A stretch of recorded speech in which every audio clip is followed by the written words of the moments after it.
Hello. I forgot.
Hey, what do you know?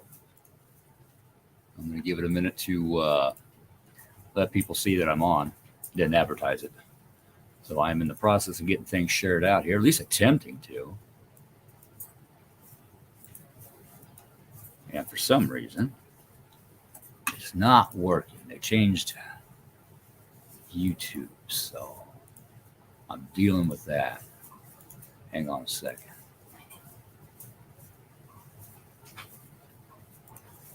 There we go. Now we got it. All righty. So, hey, Lisa, how you doing? So, as always, please share out. Normally, I have my partner in crime, Joni, right over there, but she couldn't make it tonight. I tried to get some other guests to come on, and they couldn't make it tonight.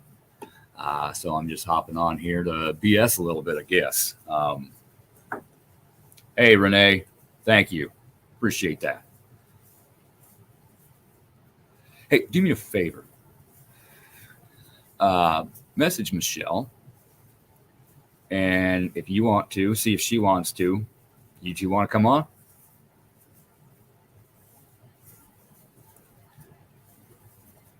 That way there's two more pretty faces besides mine to look at. But before I do that, I wanted to share something with you. Today was kind of a triumphant day. It was a mile marker. When the fire happened here, the contractor that I was going to hire to do this hired an electrician to come in and put in 4 very heavy, very long temporary cords, one for the basement, first floor, second floor, and the attic. So I had power to run my power tools to start, removing what needed to be removed. So those cords have been here through cleaning, demolition, cleaning, and rebuilding. And today I took the very last one out. They are gone. They are done. They serve the purpose. I'm appreciative that I had them, but they were constant reminders. They were dirty, ugly, and they're gone. I have enough outlets. I got all the outlets in my dining room. Computers plugged into the wall. My lamps plugged into the wall. I got outlets in the kitchen. I got an outlet run in my bathroom. I got a couple extension cords run up there. I just need, TV and alarm clock in the bedroom. So it is so amazing not tripping over and stepping over cords all over the floor. It's amazing.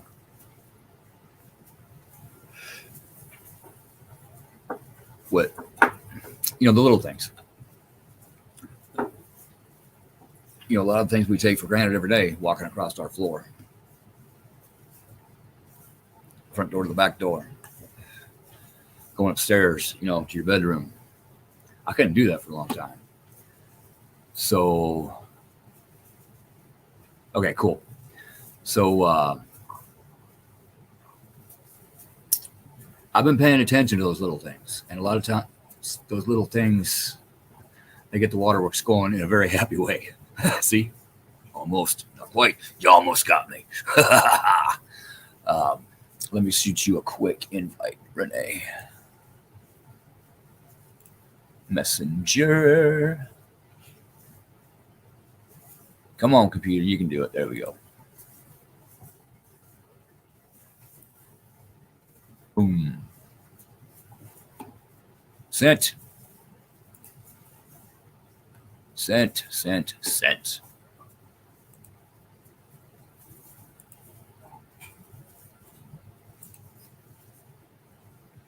And I'm going to share this out one more time. There we go.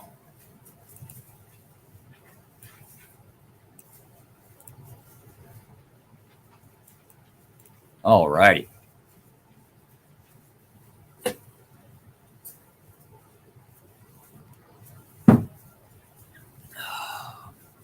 I got that link sent to you, Renee.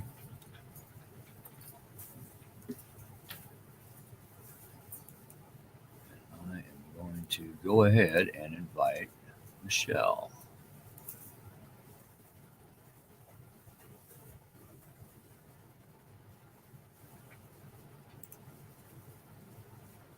There we go.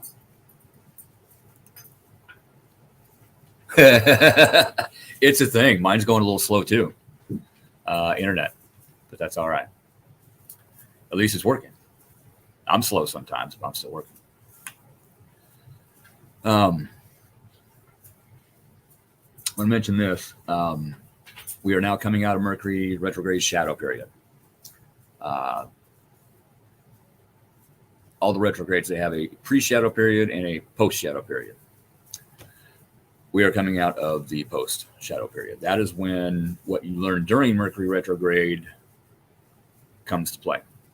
That is the time, the shadow period is the time for you to think about what you've learned and learn even more from what you've learned and put what you've learned into practice. That is ending. All planets are now direct for the next 3 months. So if you've been, they're standing up my arms. I like that.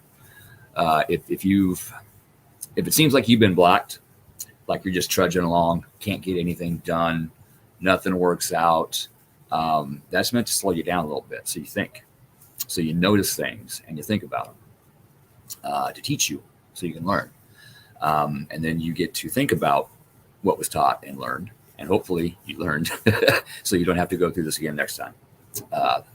So all planets are direct for the next 30 days. 3 months. Hallelujah. We should start shooting forward. Things should start picking up. Energy should get easier, better. A lot of people haven't been able to sleep for quite a while. That's going to start going away too here,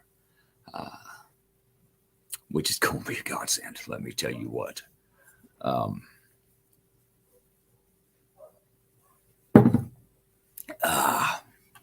How's that doing, Renee?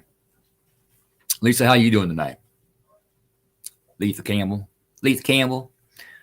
Hi, Keith. No, but it might help.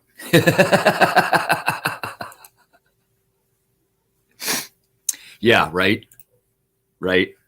It's been.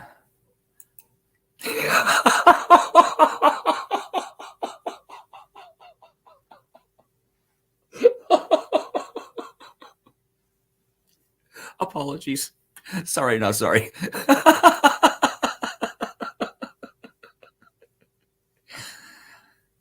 Gotta love the Scorpio mind. I tell you what. Good. Glad to hear that. It's I like when things are going good for people. I really do. I'd rather see people doing well and succeeding than not. Doesn't matter who it is. Even people I don't necessarily want anything to do with anymore for whatever reason. I still like to see them grow and prosper and get to where they need to be. Freya learned a new trick. She can now jump up on the bed and jump off of the bed. So I got a new cuddle buddy. Freya, what you doing, girl? It worries me when she gets quiet.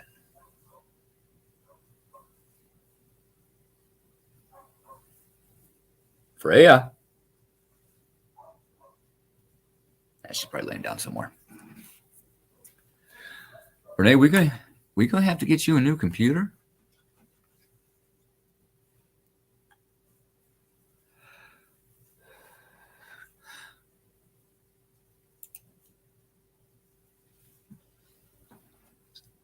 So she is. I missed that. Thank you. Hey, Peggy, how you doing? Thanks. Well, the reason I was looking over here is because right before I mentioned her, I actually heard dog claws walking on the floor. And if she's over there, then that means that was Puddin. Puddin and Mo still visit once in a while. And you can audibly hear them. You can audibly hear Puddin bark. You can hear Momo meow. They will jump up on the bed or the couch, and you will see it moving as they're walking across it. You can feel them rubbing up against your legs. It's took some getting used to, but I've had ghost cats and such before. So yeah, that's what I heard right there. She had to get up and go lay on her bed.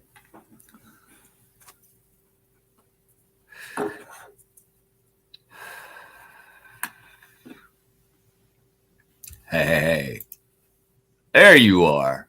Hey. Ladies and gentlemen, Renee Cody. Vows. Member of Cobra Paranormal and Spirit Mechanic trainee, who is doing awesome at all. Got to put that out there. Oh, thank you. You're welcome. I'm going to go ahead and throw this out before I forget. Yes. Here, coming up April 1st. And I know April 1st is April Fool's Day, but this is legit. It's not an April Fool's. I've been thinking about doing this for a while. Christy's been thinking about doing this for a while. Christy Ayers. April 1st. Hi, Lisa. You know, this is the Dead Files house, the Wymore Dead Files house. Yes. They came here to little bitty podunk Wymore, town of 1683, and they did a show on me in my house and probably saved my ass, just saying. I had a house fire, lost everything, had to gut it down to the block, and I've been rebuilding it for over a year. The Spirit Mechanics came up from Kentucky. Amy Allen sent them up here. They cleared the land, they cleared the home, and then they cleared me. So all the nasty paranormal stuff is gone. When people ask me if my house is haunted, I say, how do you mean that now? Yep, that's important. And it's like, wait, that's not right. Because my guides are here, my spirits are here, my protectors are here, Mo and Puddin are here. So actually, yeah, the house is still haunted, but in a good way. And I've thought about renting it out for teams to investigate. Well, we're going to do a little experiment on April 1st. Christy's going to do a slow word. Slow and low? Evidently. And no, I'm not going to comment on that. I could, but I'm not going to. But Christy's going to be doing a solo. There we go. Solo investigation here. I might be here running the camera. I think we're going to try using my movie camera that I got. And we're going to see what happens. We're going to see if we can get some EVPs. We're going to see if we can hear the, ghost dog walking across the floor. We're going to see what happens. Because things do move here. A tool will move. And that reminds me of something that I need to do with that tool. It's my guides. They're saying, get off your ass and go get this done. Okay, fine. Pause the TV, go do it. That tool quits moving. It's kind of cool, actually. It used to freak me. And not only that, with all the research that I've found, it would be nice to get some answers. Oh, absolutely. On some of those Absolutely it things. would. Yeah, because you found a lot of things that the Dead Files didn't find. Yes. And And a lot. Go e- ahead. the one that I would really want is Mr. Miller, if he'll admit to something that we think. Yeah, that would be fantastic. Yes. So maybe me, you, and Christy ought to have a video chat sometime, and we'll go over that with her. Yeah. That way, you can have some questions to ask that actually pertain to the property and its Correct. past, Exactly. its proper past. One of the local historians here, when the show aired, she watched it and got on the internet. That's not true. That's not true. That's not true. They lied. No, they didn't. Steve Chavez found out that a man was murdered on this property. It was a farm back then. The town historian looked at it as my lot and a half. That farm's been subdivided. Nope.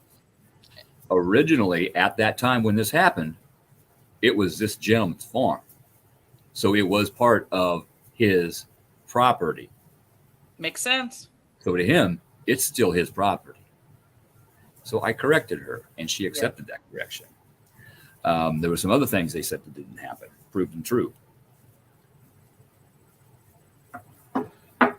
So sometimes you got to just dig a little deeper and think outside the box. Yep, you got to open your mind up to how a property was back then, not how it is now. And that holds true for current investigations for any teams that go out there to help people or go to a public location. Yep. You need to do a little history on the building and the land. Yep. That way you have a good idea. I did it on a whim for you because I had said something. How does this happen with said fire that you have? And I've noticed that I get a voice in my head saying there's secrets to be told, because that's everything that I've found. I get that little nugget first, and then I go and I just dig. That's spirit speaking. And I have subscriptions to certain things to help me with my ancestral journey that I have been on, finding people. And when I typed in just a simple search, which was your address, into the newspaper website, and up comes article that there was a house fire before this. Yeah. I was like, he needs to know this. This is like coinky dinky. Yeah, the fire thing is a thing. Yeah. There was a fire on the property before my fire. This home was a morgue. Originally, there was a small building here before this house was here. I have found remnants of the foundation and parts of the building digging outside of this foundation. In fact, some of those remnants are in the Stevenson building here in town. That was torn down and this house was built.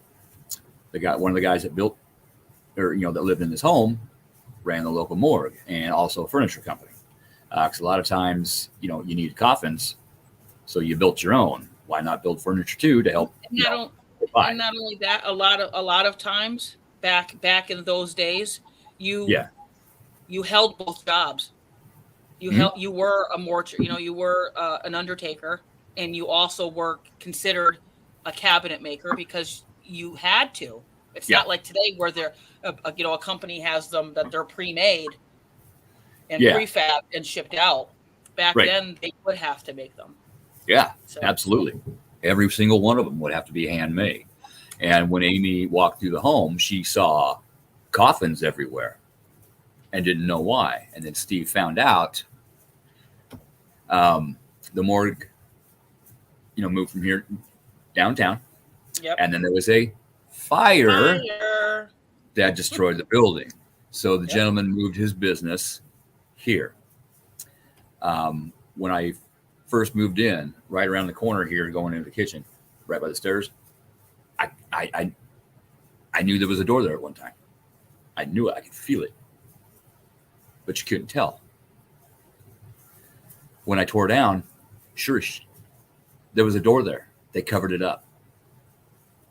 They studded it in, wallboarded it, and then plastered over it and blended it in so well you couldn't see it. Exactly. But by God, there was a door there. And I think they did that to kind of separate the kitchen area from the viewing area. Yep. You know, and so there was quite a few bodies that went through here.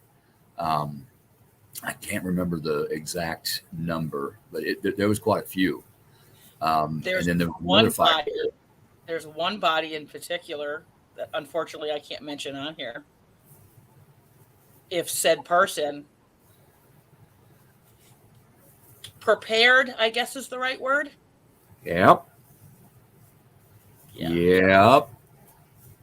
Is that would be that just that when I saw that linked this and it was my hair, like if you could have seen it literally, my hair, it was like electric static.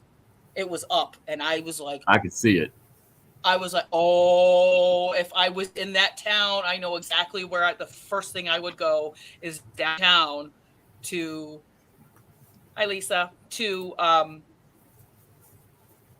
the delivery department and pull a certain document and see. And that would be our answer. But I have it in my heart. I know what happened. Well, I really do. You know, if you think about it, you know, if you're the undertaker, you're the only undertaker, you know, and something happened to somebody close to you, who would have to take care of that body. Exactly. Because it's not like in that time period, there were many people banging down the doors either to have that as a career. Right. Nowadays, if I could go back and do it all over again, guess what I'd go to school to be? Undertaker. They make 6 figures. I mean, you know, it's just getting over that whole of seeing a dead body, you know, and of course the more you see it, the more you do it, you become numb to it like anything else. Yeah. But that's what I said. If I'm sent back, can I please go do that now? Thank you. Did anybody out there just see right there over by my front door a gentleman walk by this way and then come back and walk the other way? Because sitting here looking at my screen, I saw that. I mean, I saw something. I'll say that. Did you see movement? Yes. Okay. See, there's still things here. There's still people here. There's still entities here. Some are human, some are not. And I'm not talking just the dog and the cat. If a medium who can see entities walked through that front door and went down to my basement, they'd probably come out screaming and running out the door. That's just George. It's George. He looks mean and bad, but he's not going to bite you too hard. Yeah. Okay. Lisa saw it too. All right. Yeah. You know, I got George. I got Plank. Chief, his son. There's others. I've got the big brute in the backyard who used to attack my ass, and I caught him in a jar and buried him for 6 months and took him out and said, okay, now look. What happened to your relative over in Germany ain't my fault. I didn't do it. It's time for this blood curse to stop. You want out of here? You can live here, but you got to help watch out for the property. We'll get along. We'll be friends. Otherwise, you're going back in the ground. We get along pretty well. He likes to give me shit. I like to give him shit. We get along good now. Oh, yes. Cannot forget about Naga. Cabral, the Naga. If you're not sure what Naga is, look it up. Google it. Exactly. They are protectors. The job to do. And this one took we may want to go back before talking about Naga. I heard a laugh through my speaker. Did you? A female. Oh, wait. I bet right when I was talking about the guy in the brute in the backyard. Yep. Yep. Yeah. Yep. And something else. Yep. Minnie was here today. Oh man, God bless her heart. I was sitting on the pot. It's the Come on. How about a little respect? It's like she comes around the opportune, like the weirdest times to say, it's okay. I love you. It's okay. You're okay. Well, then I heard check. So I sent, who a message, and she hasn't seen it yet. So there's some rather interesting characters that stop by. They have permission to stop by, and for very specific reasons. I'm not going to go into all of those. But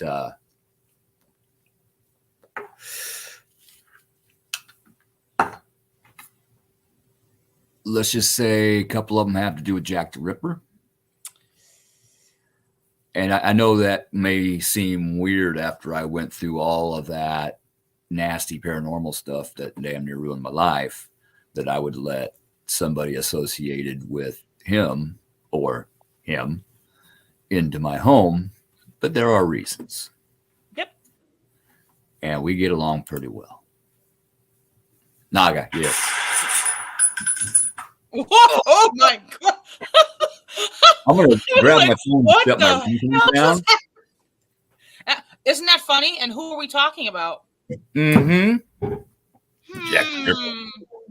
Hi, cousin, as I'm going to say. Yeah, no doubt. You have found out you are related to quite a few. Yeah. And that kind of makes me wonder about certain things. And kind of clarifies a lot of things as well with the, I guess, morbid obsession with certain serial killers. I get you. So it makes me wonder why. Yeah, Lisa. So we need to have a team meeting here pretty soon. Lisa is also on Cobra Paranormal. We're gonna have to catch you up, girl. We're gonna have to catch you up. I'll just throw this one out. The newest one, which was a shock to me, involves a cult. And likes the Beatles, especially the White Album. So we'll leave it at that and see if anybody can guess that. There you go. I won't say anything else. Nope, that's it. I think that's like the easiest one to come, to describe that said person. That was a shock. We'll see if it comes up in the comments. Exactly. So yeah, go ahead. Like Jeopardy. Oh, watch them flag the video for copyright infringement. Oh, probably. Sorry, Facebook. Right before I hopped on here, I logged into my YouTube channel because I shared this over to YouTube. And as soon as I popped on there, one of your content has been flagged for false information. I gave an opinion on something to do with the government, and they said I put out false information. So I went to the video to try to watch it, and it started to play, and then it stopped, and it wouldn't finish. So I appealed it. I'm like, look, you're going to have to let me watch it to realize if I did or I didn't. But you better believe that I'm going to find articles to back ass up. And it was one of me and Joni's show where we were just talking, and I think I even probably said, normally I say, in my opinion. In my opinion. Yeah. That way I'm not saying it as fact because I can't prove it, but Oh, Charlie. Oh, I had to hold Charlie. I was so excited. I was so excited. My mother wasn't too happy about it, but because she texted me after and was like, "What are you doing? Are you insane?" And I said, "Why, yes. Yes, I am." She fits right in. Oh, of course she does. we all do. I mean, yeah, actually, we all do, because if I wouldn't have got help, I mentioned this before, I have the birth chart of a serial killer. Yeah. And if I wouldn't have got the help I needed with what was inside me and everything around me, I don't know where I'd have been right now. Because they do have it broken down. The most common are Sagittarius, Aries, and Cancer. And the one that you want that is most likely to become one is a Scorpio. Sorry. And I'm Scorpio, Aries, and Sag.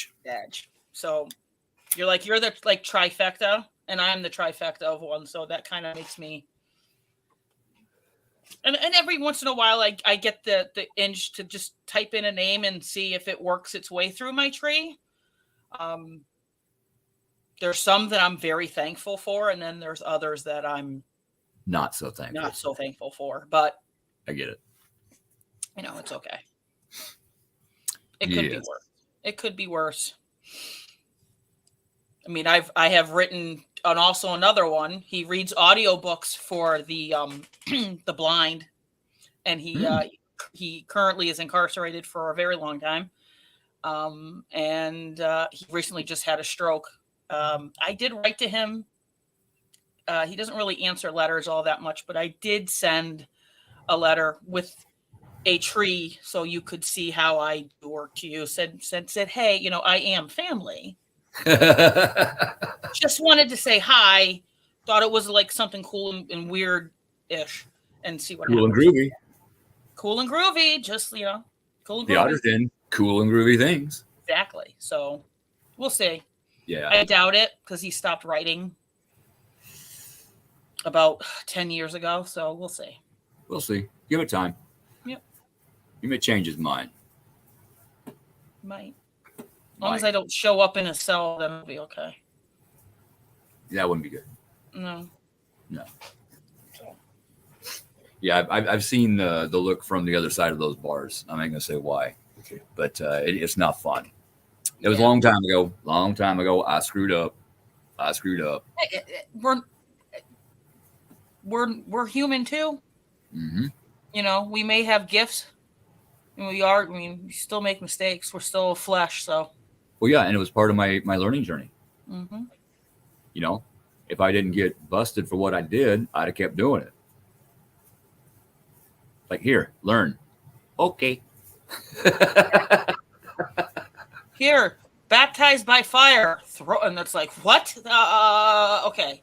I'll figure it out, I guess. I don't know. Thank you. Baptized by fire. This house was baptized and cleansed by fire. Yep. Multiple times. Last time completely.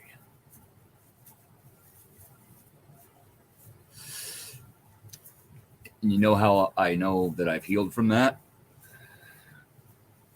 How? Let's see which way I want to go. I'll go this way. That black box over there. Yes. I don't have a fireplace, so I bought a fireplace. It's a little heater, and it's got a kind of realistic looking and hearing fire in there. And I can go out. Bother you, does it? No, not a damn bit. I like it. It's relaxing. And I can go in the backyard and start a campfire, and it is the smell. It doesn't bother me anymore. And then a month ago, 3 weeks ago, a house less than a block away from me started on fire. And all of a sudden I hear sirens. I look out the window and it's kind of smoky. I'm like, what the hell? And I walk outside, and I knew the smell. A house fire smell is distinctly different from a campfire or anything else. And it's something that you never forget if you're involved in one, because I was.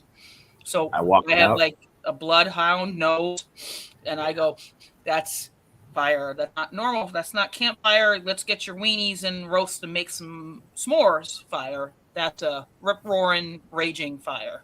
Yeah. Which we had 2 in my town this weekend. Did you really? Yes. Sorry to hear that. Yeah. One was a car caught on fire. They don't know how. Don't know why. That's what this was. Car caught on fire in the garage, and then it spread into the house. And the other one was it started in the third floor apartment. I'm assuming they said propane was involved, so I'm assuming possibly trying to keep the house warm because it has been cold and it's More than likely. expensive. So most likely, yeah. More than likely, if there was a leak, boom, that's it. Yeah. But I walked out on the front porch, I smelled that smell, and I stopped in my tracks. It brings you back. I had to tell myself, Keith, mm-hmm. This is not your home that's burning. You're okay. You're safe. You have healed from this. You can go look at this.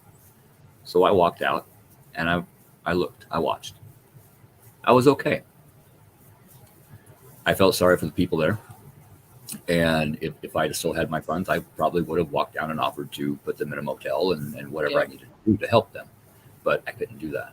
I don't even have enough, to donate, towels, silverware, or pots, pans. I got just barely enough to get me by. Exactly. And that hurt. That hurt. That, and the other thing I think that helped you with your healing journey on that fire was actually keeping some of the wood, you know what I mean, of the walls, the floor. I think that honestly probably helped you the most. Yeah, I have a huge, it's cross.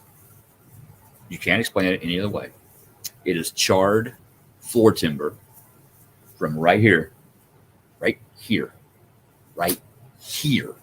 Mm-hmm. I popped up all the hardwood, and then I was popping the planks up, and I popped a plank up, and this cross jumped up in the air, did a flip, landed across 2 floor joists, and just sat there and swinging. And I lifted it up. I'm like, what? Ain't that a sign? If that's not a sign, then that's not a sign. Yeah, I kept it. I'm going to put it in a case, glass case, and I'm going to hang it on my wall. Makes sense to me. Yeah, another thing that survived. I got to show it. It's backwards, but it says everything is going to be all right. Now that I'm really surprised about, considering where it was in placement. Now, if you look right here, you can see it's a little darker. It's a little singed. Now, those are vinyl letters, very thin vinyl letters. Okay. And that's where it was hanging. I hung it in the same place. There was fire coming up through the basement floor, going up this wall into the second floor. That was directly in the fire. It should have burnt to a crisp, but yet there it is. You can't make that up. A picture that my daughter painted me. Hey, Gail, should have burned up. It survived. Some things that my son made survived. Some very important things to me, personally important things, survived that fire that shouldn't have. Other things that should have didn't. And Lisa is exactly correct. There's always a reason. Yep, always a reason. I agree with that. Yeah, I found so many blessings in this fire after I started the teardown. I actually sat in here looking at it, smelling it, dealing with it, tearing it down. And I found a lot of blessings. I've always been one of those that have said I've always really embraced my signs very well. Some people don't like to admit that they're a fire sign through and through. They'll say, "Oh no, I'm a cusp," or "I'm, no, I'm really this. I'm not really that." Fire is a beautiful tool, while used properly. That it can be your friend or it can be your enemy. Your enemy, and you have to honor it But even when it's your enemy, it may very well end up being your friend. Yep. It started me on a new journey. Started a new journey. It cleansed. It cleaned. It cleaned more ways than one. Yeah. It gave me the courage and the strength to rebuild this place myself. It gave me the courage and the strength to finally get out of a job that I'd wanted out of for a long time. And as luck would have it, I got scammed out of my insurance funds. I'm supposed to be going through a shamanic journey, and in order to do that, you have to give everything up. I've done that a couple times now.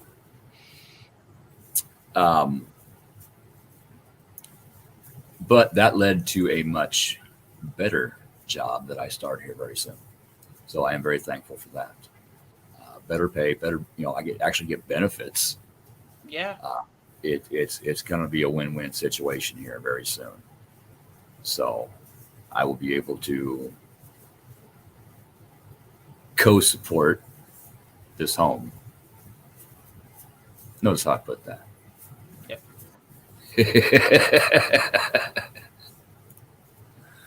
Yeah, it is. There's a perfect example. A lot of pine trees, pine cones, they won't open up to release the seeds on their own. Yep. They have to have a fire in order to open up and spread the seeds so new growth can start. Exactly. Some other, she knows. Yeah. There's some other plants and stuff like that too. Prairie fires, you always see new growth very soon afterwards. And sometimes it's different vegetation than what was there because those seeds were finally released. It goes back to what it was supposed to be instead of all the intrusive stuff that has blown in or been introduced. That's what controlled burns are for, especially out in California when you have all those nasty fires. Yeah. There's, controlled burns are supposed to happen with those fire dogs because that's what they're called. Those people that will go out there, start them, and make sure they're dig a ditch and say, hey, it's supposed to be 50 by 50 and it doesn't get out this box. And that's what it's for. It's to get rid of all the dead stuff so you don't have a rip-roaring inferno. Yeah, which has happened out there. Yeah, they do the same thing around here. They rotate their crops. They'll do a couple of years, going back and forth between corn, wheat, and soybeans. Yep. And then a lot of farmers will let it go back to prairie to recondition the soil. Yep. They'll let people go in and hunt and fish and whatever, and then they'll turn it back into farmland. And the way to do that is they burn it off, and then that's all plowed under. Yep. It's a process. It's a cycle. It is. Because we continually grow, and don't rotate your crops. So like if you're corn, you should probably after doing 2 or 3 years do soybean. Yeah, that puts the nitrogen back in the ground. Puts the nitrogen back into the ground naturally, instead of spending thousands and thousands of dollars on anhydrous ammonia and this fertilizer and that fertilizer. All the stuff that's not good for us if it gets down into our water supply, or in the food that they then go back and grow and then we eat. Yeah. So thanks. But yeah, I got something back from our sister from another mister. Oh, what'd she say? She's out to dinner. But if she's on if we're on when she gets back, she will jump in. So I don't know how far we're out, but she said she will try and join us. Okay. Oh, hang on. What the hell? What the hell? Let me try this one more time.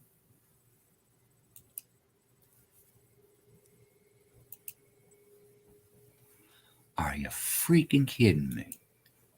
Oh, and FB went through an update too, so sorry. I was gonna say this ain't working right. Yeah, but I shared this out to our normal. I shared this out to the Rift, our normal stuff. So perfect, thank you. All right, well that ain't working.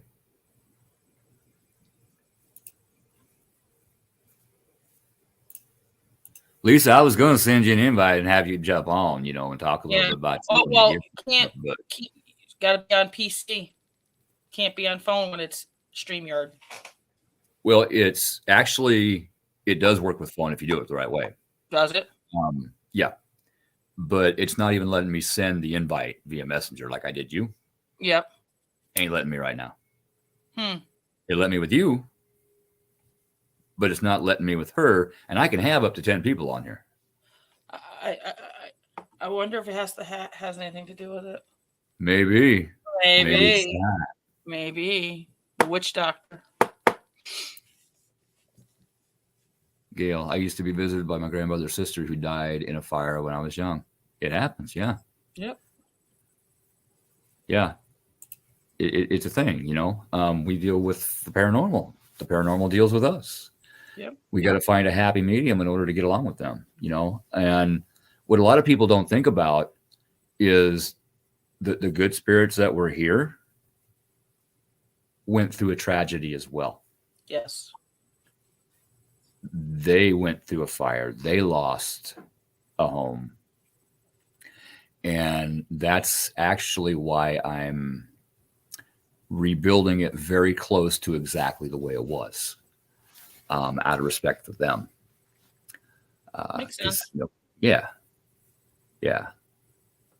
I'm making subtle changes. I left the door going into the kitchen open, the one that they shut up. And then I made the bathroom just a little bit wider to make everybody happy that comes and visits me.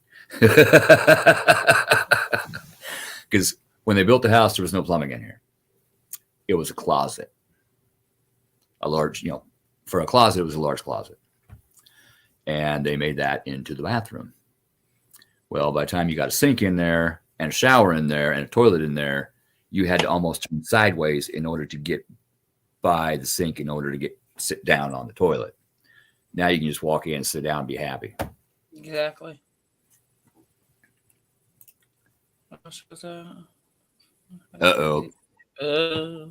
Yep. Well, we were in Mercury retrograde. Mercury affects electronics, and we did just come out of the shadow period. So maybe there was one last Hail Mary, something you're supposed to look. Maybe. I don't know. You know, they had a priest come. Were they an angry spirit? Were they upset at what happened to them? Not dealing with it well? Not willing to accept it and move on? That is a thing, especially if they weren't ready. Yeah. For whatever.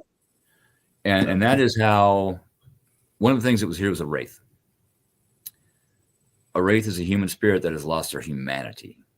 And that begins by somebody dying and being angry about it, not accepting it, but accepting it. Mm-hmm. And over time, they get stronger and angrier.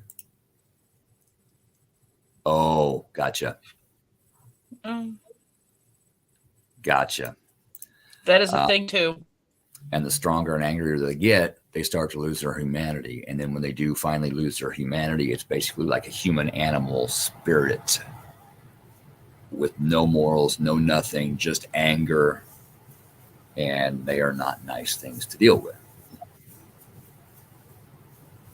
I've always envisioned them to like almost as Lord of the Rings, the Deathbringers, or sorry, Potter, Deathbringers. You know what I mean? I don't know. I've always envisioned them as you broke up. I didn't hear you. I've always envisioned wraiths as like the Deathbringers from Potter. Oh, yeah. You know what I mean? Or from Lord of the Rings. Yeah, kind of. The Deathbringers. Yeah. And in a way, okay, the Lord of the Rings, the race on the horseback. Yeah. In a way, that's what this thing looked like. Literally. Oof. I've seen it. I'm not kidding. That's what it looked like. It looked like a ring wraith. Lisa, so she could be angry that she's getting blamed. That not wrong. She could be. I mean, I know. Oh, see now there I've gone. And I'm back because I was gonna talk about my nana. Hi. I used to think that she was a little bit angry at her said situation, but I know since August she's at peace. She's happy now. She let me know. There you go. So. Oh, hey, I just figured something out. Didn't mean to cut you off there. No problem.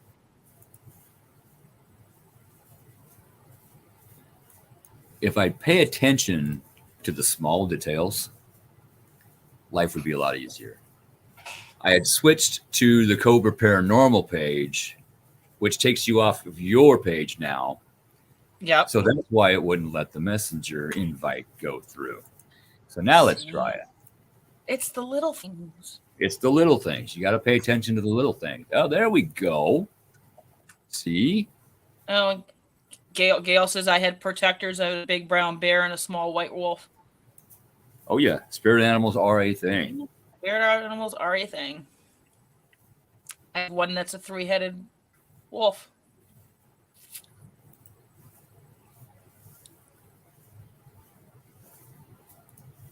Who's chilling Weimar, Nebraska right now. Learning. I was just going to say, I saw him the other night. Yeah, learning. Right now, I don't know where mine are. They're out gallivanting around, hunting, feeding, having some fun. Yep. I'm letting them do their own thing. And if I need them, I holler for them. Or if they need me, they holler for me. So exactly.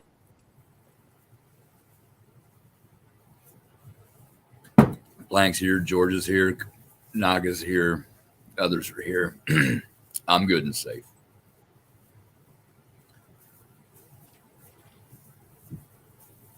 All right. I sent her the invite. Let's see what happens.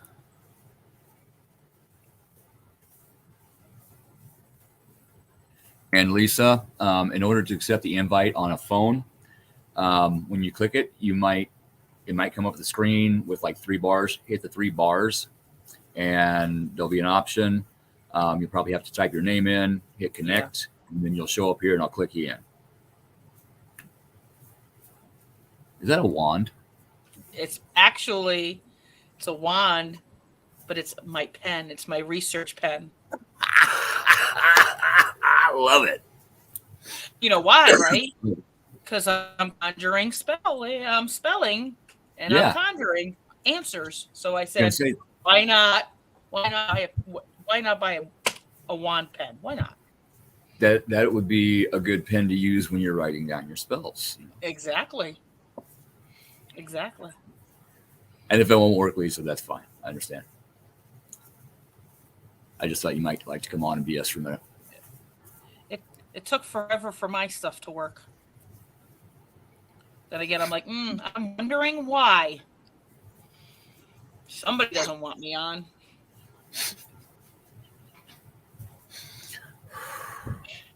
I'm trying to keep the Scorpio mind at bay, girl. But Sag connects. Yes. It's a thing. It's a thing. Yep, it is a thing. It's a funny thing. It is. Which could funny be... thing. I like funny things. Yeah. Sometimes I'm funny. Sometimes. And that's funny not people. Meth up. That's not meth up. Oh. Medium is not meth up. Speaking, because saying meth up, I found something for Freya. What did you find? A cosmic carrot. Did you find a cosmic carrot? You found a cosmic carrot? It's a toy about this big. Uh-huh. And I said, oh my God, I said, if I could find a green bean, that would be awesome. But I said, we'll take for it. Or it was a jalapeno pepper. I was shocked. I was like, But I got jalapeno pepper going right over here by my window. That's what I was like. Oh, look, either one, they're all going to be cosmic when they get there. So absolutely. Yeah. But still have something for Freya and for Elwood. F-bomb dog toy coming. Oh, there you go. Heck yeah. Yeah. So, then they can throw their own F-bombs around.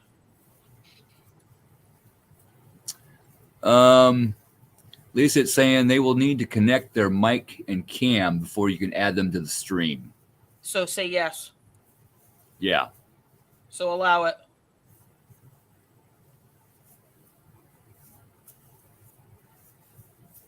Give her a minute here.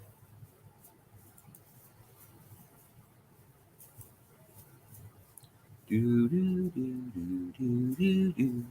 don't own the rights to this either, Facebook.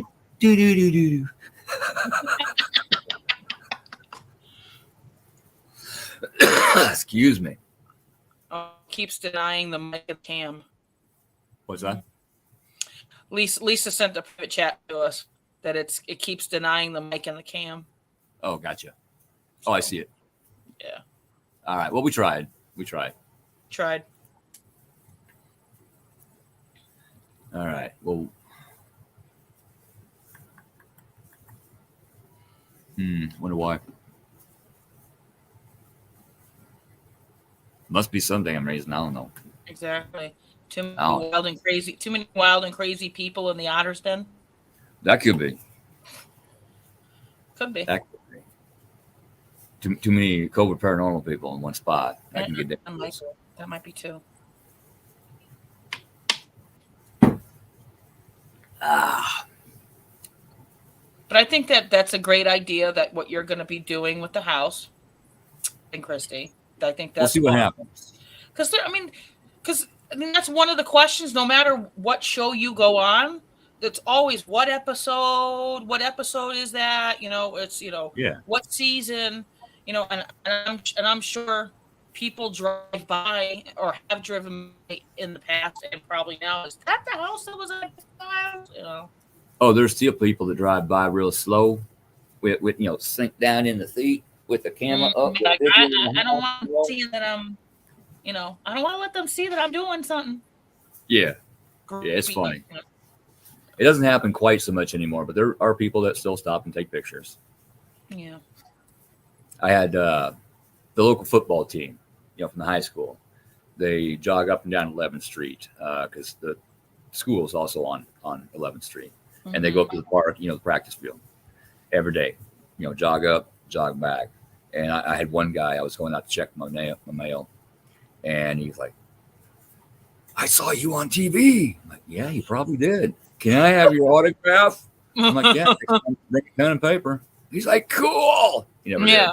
Of course, as we're talking about the house, you may want to go back. Heard something else through the speaker. Oh yeah, it's a thing. Mm-hmm. It is a thing. See, I didn't hear it just now. It's coming through on my end. Yeah. Yeah, it is a thing. Back before I had the second floor in. Superstar. It was just, I had the first floor in. Mm-hmm. And I'd be on here doing my show or just talking. And the attic rafters, I left the attic rafters in. And I had some 4x8 sheets of OSBs, kind of like plywood up there. You would hear something moving around on that OSB. Since then, I have taken that OSB out because I have a floor up there now. Yeah. And you don't hear it anymore. It's weird. It's like they flew up there and they were sitting, on the ledge watching me. Hey, Debbie, how you doing? Watching, going, yeah, what you doing down there? Just watching the show. Yeah.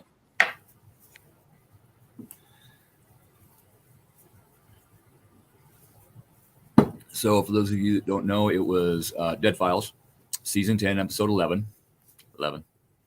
Yep. 10, 11. And it was entitled Till Death.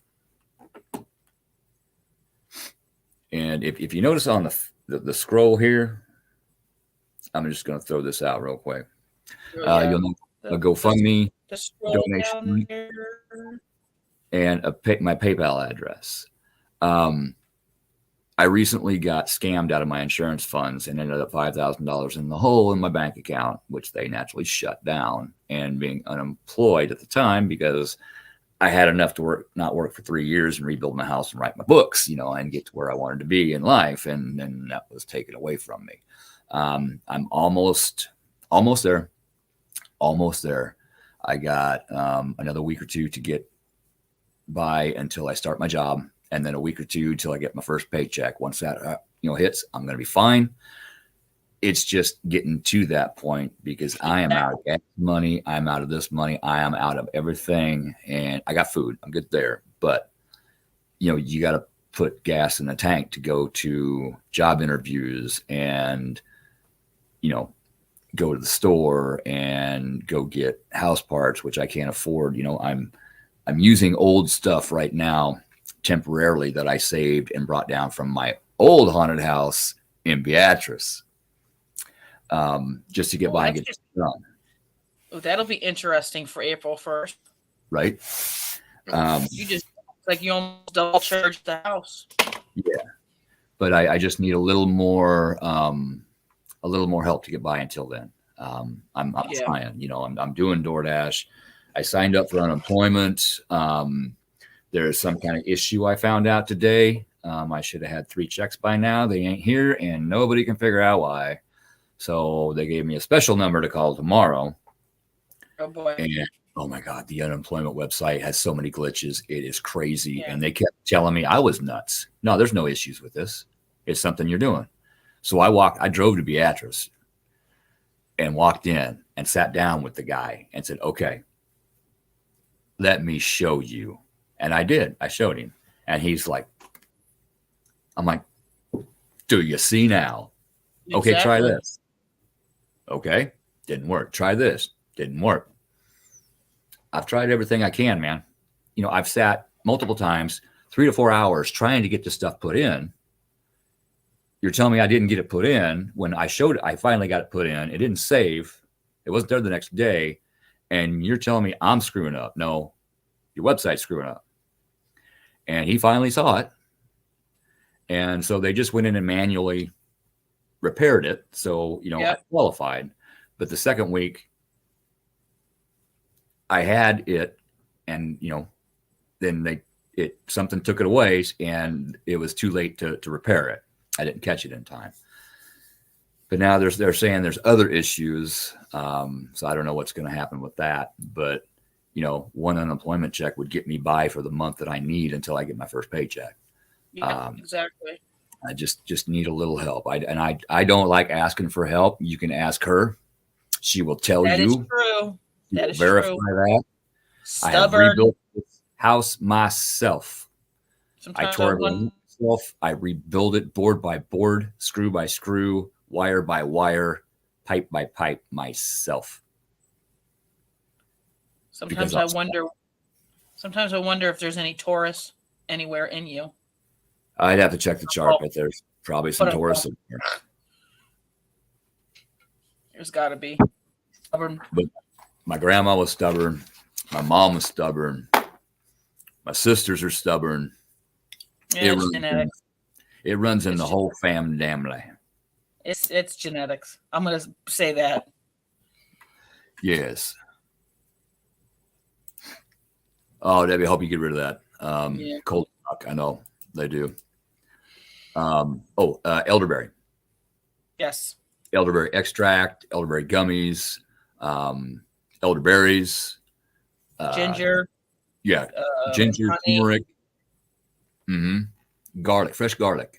Take it, crush it, let it set for 10 minutes. That activates the word that starts with a C that I'm blanking out on. Whenever I get something, I hit the elderberry, and then turmeric, ginger, and the garlic. I mix it in like a soup because just taking it. Oh my God, no.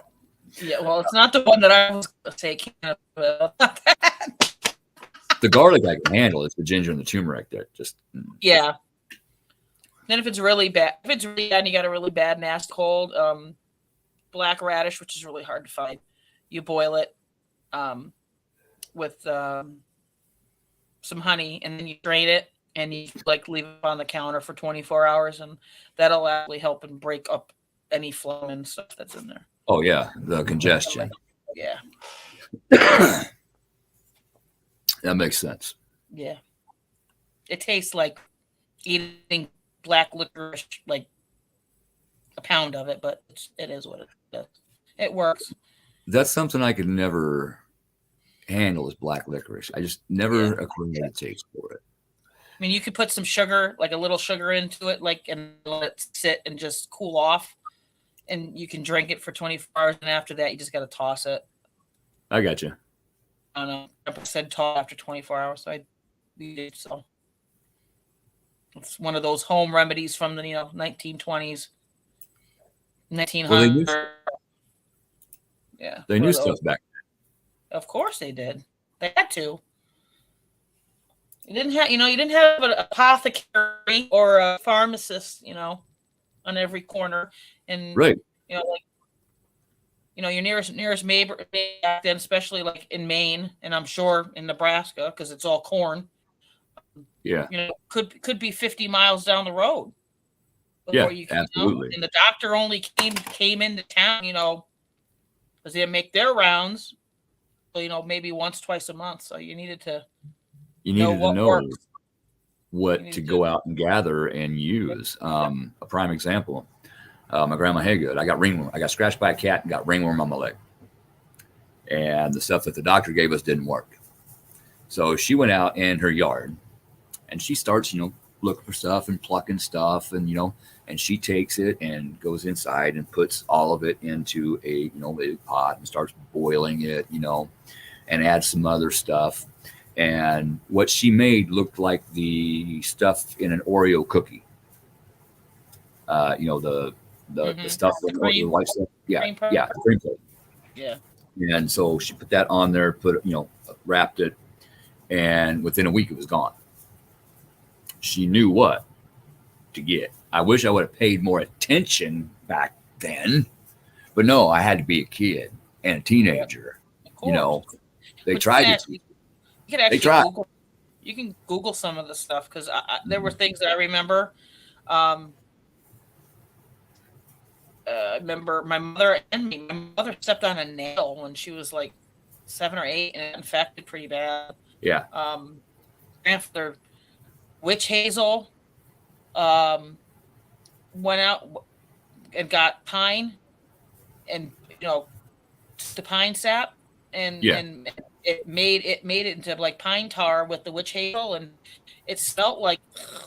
But you'd coat your body with it and get up and then you put it off, and here comes all the crap that came out with it, all the pus and the gunk, and it worked good on slivers. I remember that. So it's amazing, and if you think about it, a lot of the pharmaceuticals they have now came from plants, and then they figured out a way to synthesize it and make it artificially so they can mass produce it. Exactly. And it doesn't work like it should. And again, my grandma would say it's because there's some extra hooboo jubu in it. Yeah, because actually healing people is not good for their business. Nope. They need repeat customers. Exactly. In my opinion. In my opinion also. In my opinion. Lisa, I'm back. I gave up trying to get the permissions to take.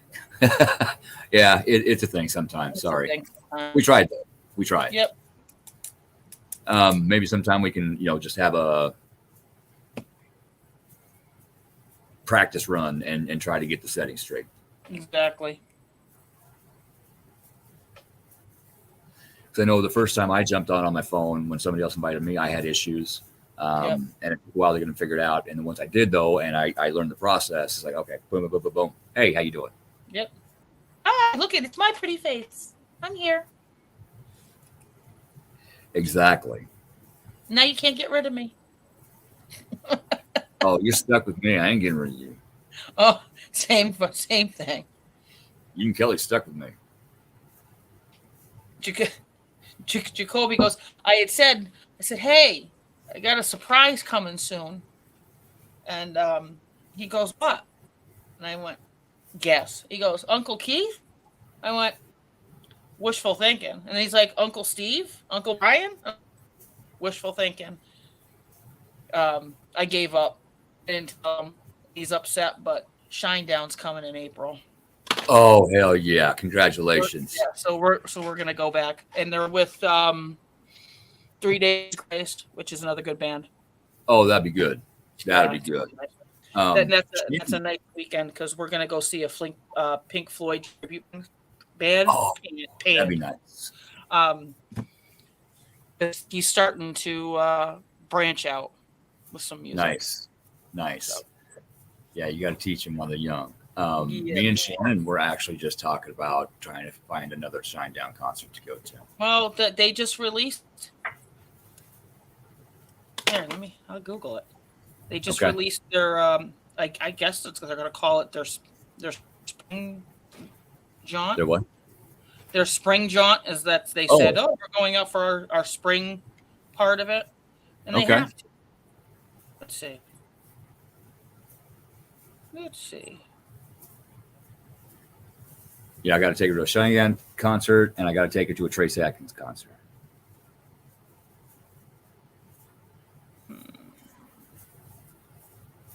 Let's see. Yes, I'm no longer single, so. Right. Them fish. Yeah, exactly. Hey. Okay, I'm going to give a precursor here. Uh-oh. For those of you that are, what's the word I want to use? I'll just say bothered by cuss words. You might want to turn your head away from the screen and not listen for a moment. Okay, I'll give you 5 seconds to get out of the room or to turn your volume down. 1, 2, 3, 4, 5. Oh, where did you get that? Oh my God, that's awesome. I need that. Okay, so April 25th, they will be in Lincoln, Nebraska. Pen. With purple pen. 3 days grace and from Ashes to New. So Ashes to New is going to open up for 3 days grace. So it's going to be three shows. What date was it? April 25th. All right. At Pinnacle Park Arena. By that time, I'll have been working for a while, have my bills caught up, and I can afford to take her. That would be phenomenal. I'm not even going to tell her. I'm a surpriser. Ooh, and then there's a good one. September 7th to September 10th. It's the Blue Ridge Rock Festival in Virginia. Ooh, that'd be good. That would be good. I want to know who's playing that one. Mr. Billy, how you doing, brother? Ladies and gentlemen, Mr. Billy Crank right here. He is kind of a Scarefest celebrity and an actor. He has done several commercials, been in some movies, and he was actually on The Walking Dead. Brother, you want to pop on for a minute? You want to pop on MBS for a little bit? And he just has an awesome name, like Billy Crank. That's awesome. I know, right? Awesome name. No, I wanted to, but I couldn't go. Things just didn't work out. Yeah. Yeah, if you want to pop on, brother, MBS a little bit. I tried to get him on as my guest, but it didn't work out. So eventually we're going to have him on the show as a guest. So that's awesome because The Walking Dead is awesome. Yeah, he's an awesome individual. He is. Every Scarefest that I've been to that he's been there, there's always the after party at the bar. Me, him, Steve, Brian, we got to do the Ric Flair thing, right in the middle of the bar. 1, 2, 3. Whoa! Oh my God! So see, now I have to tell Now I have to tell my hubby, we have to go now. Oh my God, that's all I hear from my husband. I'm surprised he didn't hear it and come running in and do it. Cool. All right, let me send you an invite real quick here, brother. Styling and profiling. Absolutely. Jet flying. I'm surprised he didn't hear it. I'm surprised. All right, invite sent, man. It's in Messenger. If you're on the computer, just click on it. Your pretty face will show up on my screen. I'll hit it and add you. If you're on your phone, you might have to do a couple things. Hit 3 bars, hit a couple buttons, put your name in. Maybe give permission for your phone and your mic, and hit add.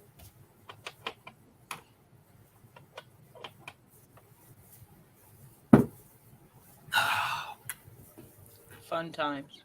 Fun times. It's always fun times. Could be fast times at Ridgemont High. Oh, now I'm gonna have to go watch that movie. Isn't it our time, Mr. Hand? Learning about Cuba and having some food. Oh my God, that's perfect. I can't remember what I had for breakfast this morning, but I can remember lines from that movie. Oh God. We just gotta get you like a Hawaiian shirt with sunscreen down your nose. Oh yeah. Some I got the hair. I got the hair. And then we'll order a pizza to the room. That is something we could do. Yeah.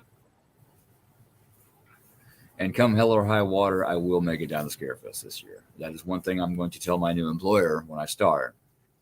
Any vacation time that I accrue will be used for that week. Yeah. And ladies and gentlemen, if you have not been to Scarefest, you should go. It is amazing. I know. I hear. It's para, it's horror, it's this, it's that. There's a little bit of everything.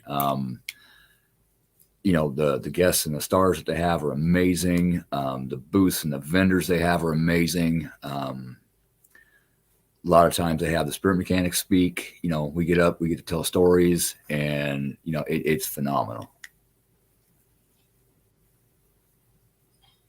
You must be having a bit of an issue. We'll give him a little bit more time here. Double check, just make sure the invitation went through.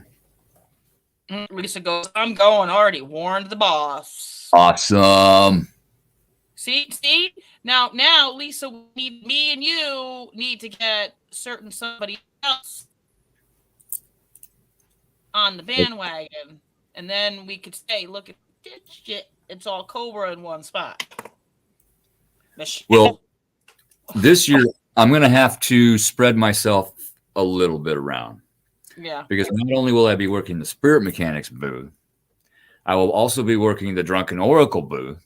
Yep. And maybe slipping in another booth. So I'm going to have to get a schedule figured out. Yeah. If you don't know what Drunken Oracle is, me and Christy pick one day a month, and we get on here and we do exactly what it says. We drink and we read tarot and oracle really, really bad. We we come up with the most hilarious, funny, stupid readings that we can from the pictures on the card. And probably 75% of the time we actually hit. And we'll get messages 2 days later. How did you know that was going to happen to me?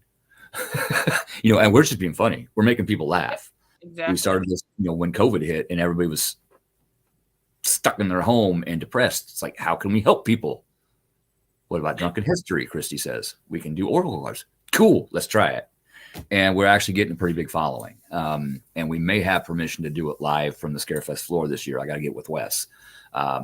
We did it last year in the bar with Wes, but we might actually be able to get it done from the venue this year, which would be cool. And in, me and dates eventually, and we'll be sharing it out, but we're going to be doing May 5th. Thank you. No, 6th, isn't it? That makes sense. Let me check my calendar quick. Either 5 or I want to say it's May 6th. Calendar right there.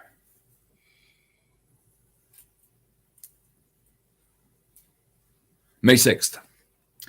At the Hotel Josephine in Holton, Kansas. And if you haven't checked that out, check it out. We will actually be doing a live event. We will be going live on Facebook, but we are only going to be reading for people that are at the event. We're going to set the hotel up like a little comedy club. We're going to go be up on stage, and we will be reading for the people there. We are going to have a live Drunken Oracle event. It's going to be sweet. We're going to do a 2-hour investigation beforehand, half-hour break, so me and Christy, can get primed. And then we're going to do the thing. So it should be awesome. Go. If you haven't got tickets, go get your tickets. Yeah, they're selling. They're even before they go on sale. Christy's already had people message her. I want tickets now. It's $195 for 2 people if you want to do the overnight. With the rooms and the investigation in the event. Otherwise, if you just want to do the investigation in the event, it's like $50. So it ain't bad. No, it's not bad. 2 people for $195. Do what? Do the get a room and do the and Yeah. do those. You can't Yeah. beat that. No, you beat can't. You can't. Oh man, I'm sorry. Well, if this goes over well, there may be more. We'll see. Christy's got to venture. Christy's got to venture out. I mean, she was just like in the vicinity in Virginia over the weekend. Got to venture Drunken Oracle up out this way. It may happen because there's some places. We got some things in the works. We ain't putting them out yet. Yep. Because the second you say something. Yeah. You know who I'm talking. You know who I'm thinking about. I'm thinking about you. Yeah.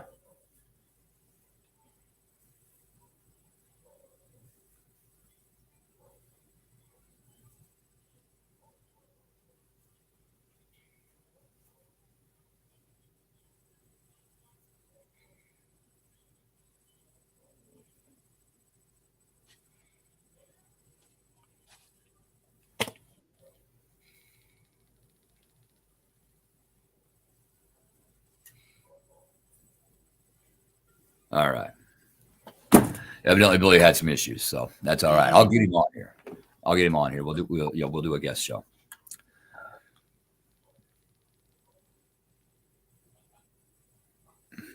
I just thought of something to talk about, and whoosh, it's gone.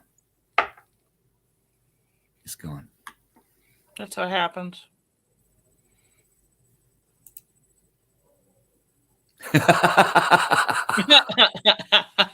No, I'm good. Renee here is the bodyguard for the spirit mechanics, so I'm in good hands. Yep. For $8,000. For $8,000. There's my girl. Hey, baby. Girl. For $8,000, you too can get some muscle. Right, exactly. Oh my God, that was a really bad commercial. Oh God. Come here, baby. Come here. Come here. Come here. Come here. Oh, Sissy. Yeah, she's not going to lift her up. Michelle said, almost home, be like home in like 10-ish minutes. Now this could get interesting. Oh yeah. So hold your horses, folks. Well, while we're waiting, yes, I'm going to go recycle, because part of the thing about being 5'6" and like a $125 is a small bladder. Go figure. Hey, come on, blonde hair. Come on. There's a lot in that small little package. That's bang, baby. As Shannon's going, really, woman? Well, who wouldn't want a part of this? Exactly. Only thing is, a few have had their chance and they missed. Yep. They missed out. I'm not available anymore. I'm not. Okay, so just tell them the surprise guest will drop in shortly. Okay, there we go. The surprise guest will drop in shortly. Exactly. Hey, wait! Watch the short jokes. You just slipped that right in. That's messed up. That is messed up. You tell her I said that messed up. I will tell her that when she gets on. All right, I'll be right back. Yeah.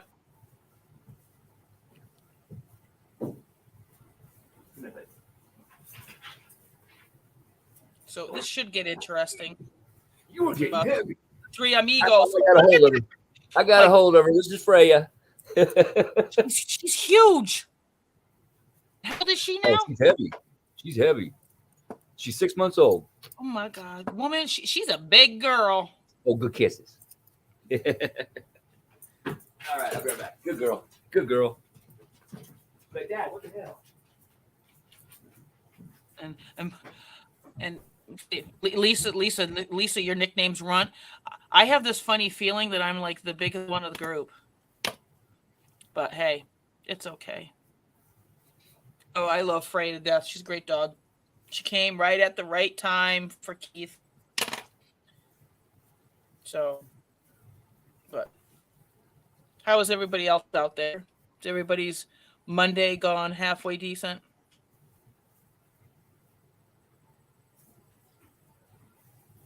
So, agreed. Yeah. Oh, there she is again, Freya.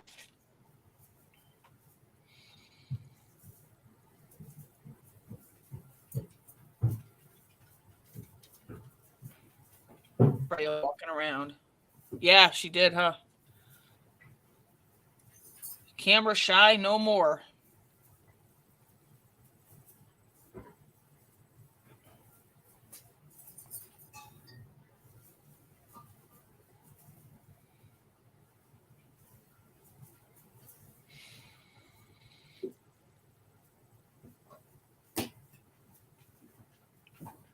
Oh, that's it. I hate when that happens. Like you find that black ice and you just like you flop. And then when that's the worst. Or when you get that black ice and you're like, and you look like a goofball, in my opinion. Lisa, you're taller than I am, girl. Yes, Freya. Oh, definitely. Keith needed someone to keep him on his toes. That's for sure. I'm just catching up. Yeah. Hey, Jan, how you doing? I do need somebody to keep me on my toes, keep me going forward. Jan's been a big help too. So have you. So has a lot of other people. So thank you for that. Exactly. It's been a rough year, let me tell you. I think it's been a rough year for everybody. And sometimes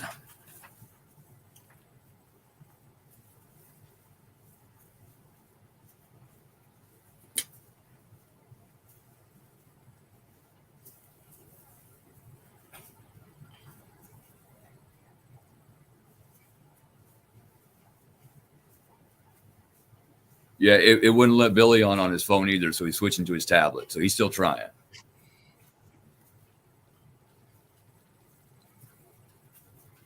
More the merrier. Let's go. I ran out of things to do here tonight. I got my outlets in the bathroom. I've been running everything through steel conduit, flexible steel conduit, because that blocks 95% of EMF. So everything is going into steel. And I ran out. And I have a little bit stashed because I knew I was getting low. And I went to order some more. I went to order 2 more rolls, and the price doubled. Since like a month. In my opinion, it is the current administration. And I don't know. Have you checked your garage lately? Have a what? Have you checked your garage lately? Maybe there's some documents in the garage lately. Oh, no documents in my garage. No, and I ain't got no Corvette. I ain't got no Corvette. You're thinking. Why would you want it? Well, I wouldn't want a Corvette either. I think I'd want a Ford before I want a Corvette. I'm a Ford guy. If I had anything, it'd be a 69 Mustang Mach 1 fastback 427 single overhead cam. Just saying. Not that I thought about it and being specific. No, you're not particular at all. No, not at all. It's Monday, and yours just getting started, right? But all the planets are direct now, girl.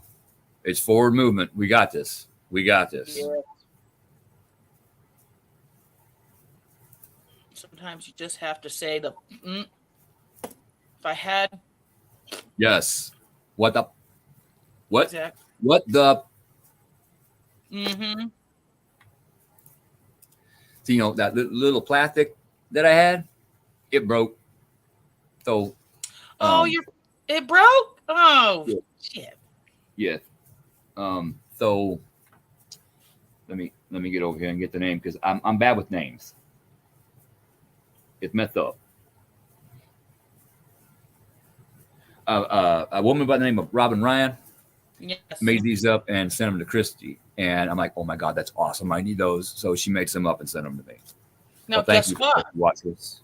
Now you can fling those in the ducket bucket. And make a. Exactly. I gotta grab that. And how many of those can you throw in the bucket? Yes, I'm going to make a bucket. I'm going to go get a brand new 5-gallon bucket. What's that? Oh, 5. I'm in the middle of making one. I'm going to get a brand new 5-gallon bucket and wrap it in or paint it purple and write on it, and it's going to be my bucket. That's what I'm doing. We on the same page. I got my purple on. Can't see that it is, but it's purple. Monday's always purple.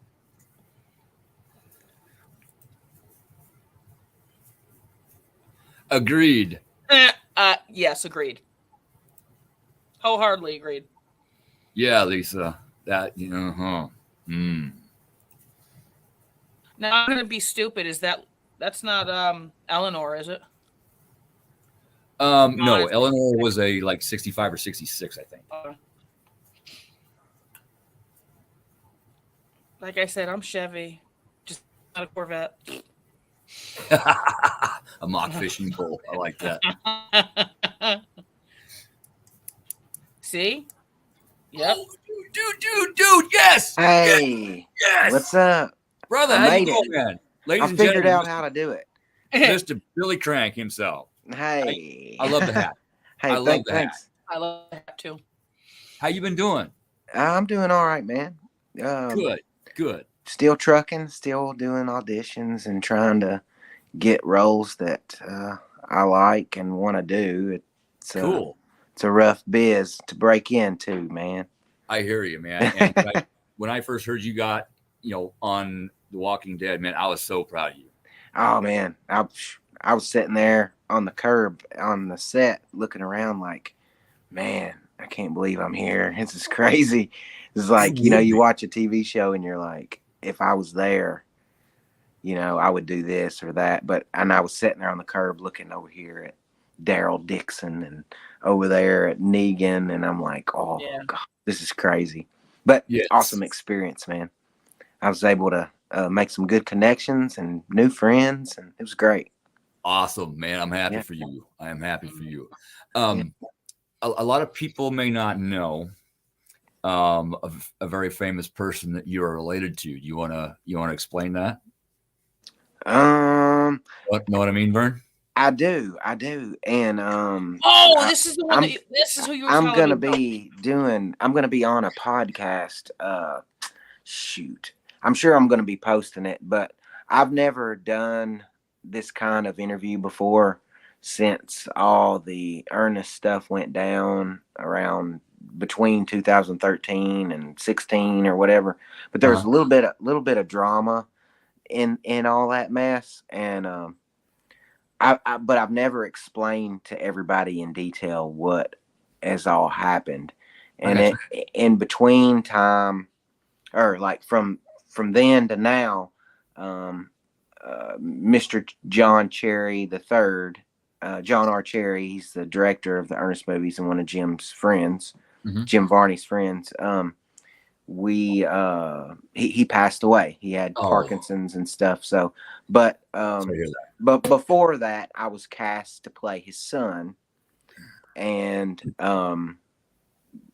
things where it was going good, and then it was back to stop doing what you're doing, and then do it again, and then cease and desist, and then you're back on, and then stop. I got you. And then so I'm going to be doing a lot of that explaining, but I am a friend of the family. Yeah. So I will keep it at that right now. But I got to say, you do one. There's a bunch of history with that, man. There's a bunch of history with that, and it's a fun history. But there was some ups and downs, and me thinking I was gonna be in this big movie, and I was getting built up for this and that, and then I was shut down, and then by that time it was too late. everybody was already labeling me as son of Ernest, and I I wasn't officially cast, but I was told that I was going to get this thing, and then me being young like I was like all excited about it, and the reality of it, I was like, oh my gosh, yeah, because I'm talking to the main people, and the main guy wanted me to do all this stuff, and it was during a time when he was writing a book, and he was trying to get the book sales out, and uh, during that time, was building a Ernest official page and stuff, and I had a tad bit to do with trying to help build that, and but Nice. yeah, it's a book, man. Like, I mean, it's crazy. That's It's cool. like, That's actually how I met this man. I yeah. was at Scarefest with Steve and I think maybe Brian, and I turn around and there's this man dressed like Ernest. It looks just like him, doing the voice and the actions, and I'm like, Steve, who is it? Who is that dude? Like, I got to meet him. Does he really act like that, or is he just drunk? It was so awesome. It was so awesome. And I was telling everybody earlier, I don't know if you heard it or not, one of the kind of, I guess, new traditions at Scarefest is you, me, Steve, Brian going over to the bar, the venue afterwards, and doing the Ric Flair. Yeah. Hey, when that happens, there's a buzz going on. Oh yeah. I mean? Normally it's a pretty big buzz, even for a little guy. Just saying. But it's fun, man. That's when you know the party is there. Is when everybody hears "Wow!" Yes, they know Mr. Crank is there, and they know the Spirit Mechanics are there, and they know Code Paranormal is there, and things get lit. Hey, do you remember that time? I think it was at yesterday's bar. One of the like second times we all kind of hung out, brushed elbows, and I was playing pool. Somehow I got brought in to play pool. It was me and Wes, or it was me and somebody versus somebody, but I was wasted. But anyway, I ended up winning. I was too. I won. And I was like, they were like, no, you're a professional. I was like, no way, man. I didn't know what I was.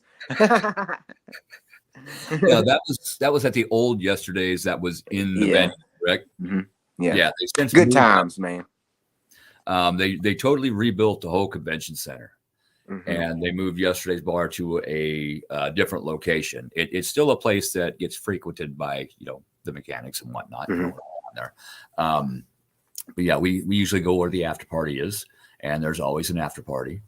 It is Scarefest. It's awesome. It is a party. Don't get me wrong, but it is such an amazing event for networking, making connections, getting to know new people, putting yourself out there. It's amazing. Yeah, I was amazed the first time I was there. When my first year was 2012, and then Patty gave me a table in 2013, and that was after I was doing acting, but I wasn't as deep into it. Right. And then I got that phone call from John Cherry, and he wanted me to do the Ernest stuff, and then, like I said, there's history with that. But anyway, Patty seen me and was like, "Hey, man, why don't you come get a table and this and that?" And I did, and I advertised, and that what Patty done for me sparked a chain of events that I cannot even. I just can't even. Divine timing.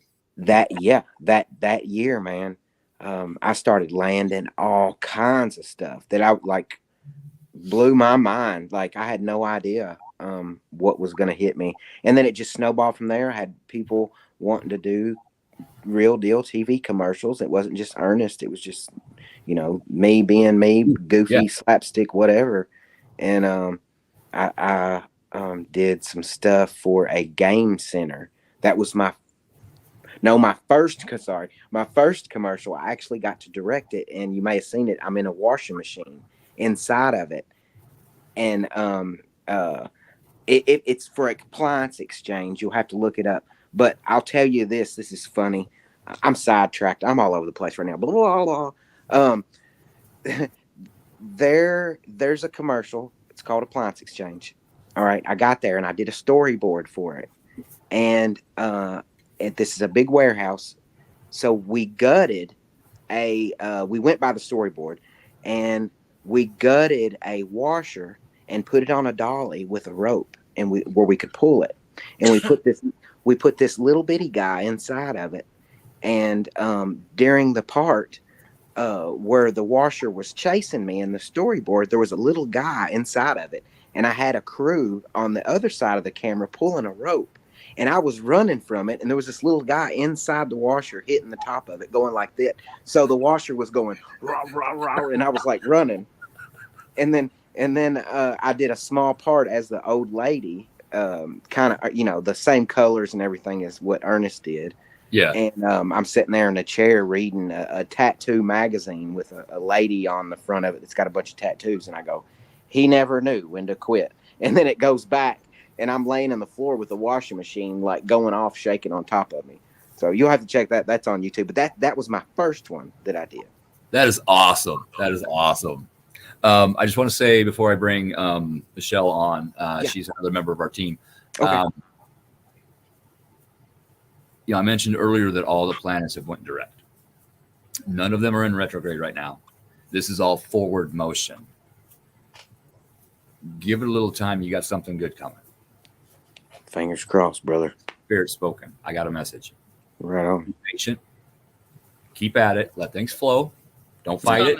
Don't force it. Let it flow. You're going to be smiling. Yep. I appreciate it, brother. You're welcome.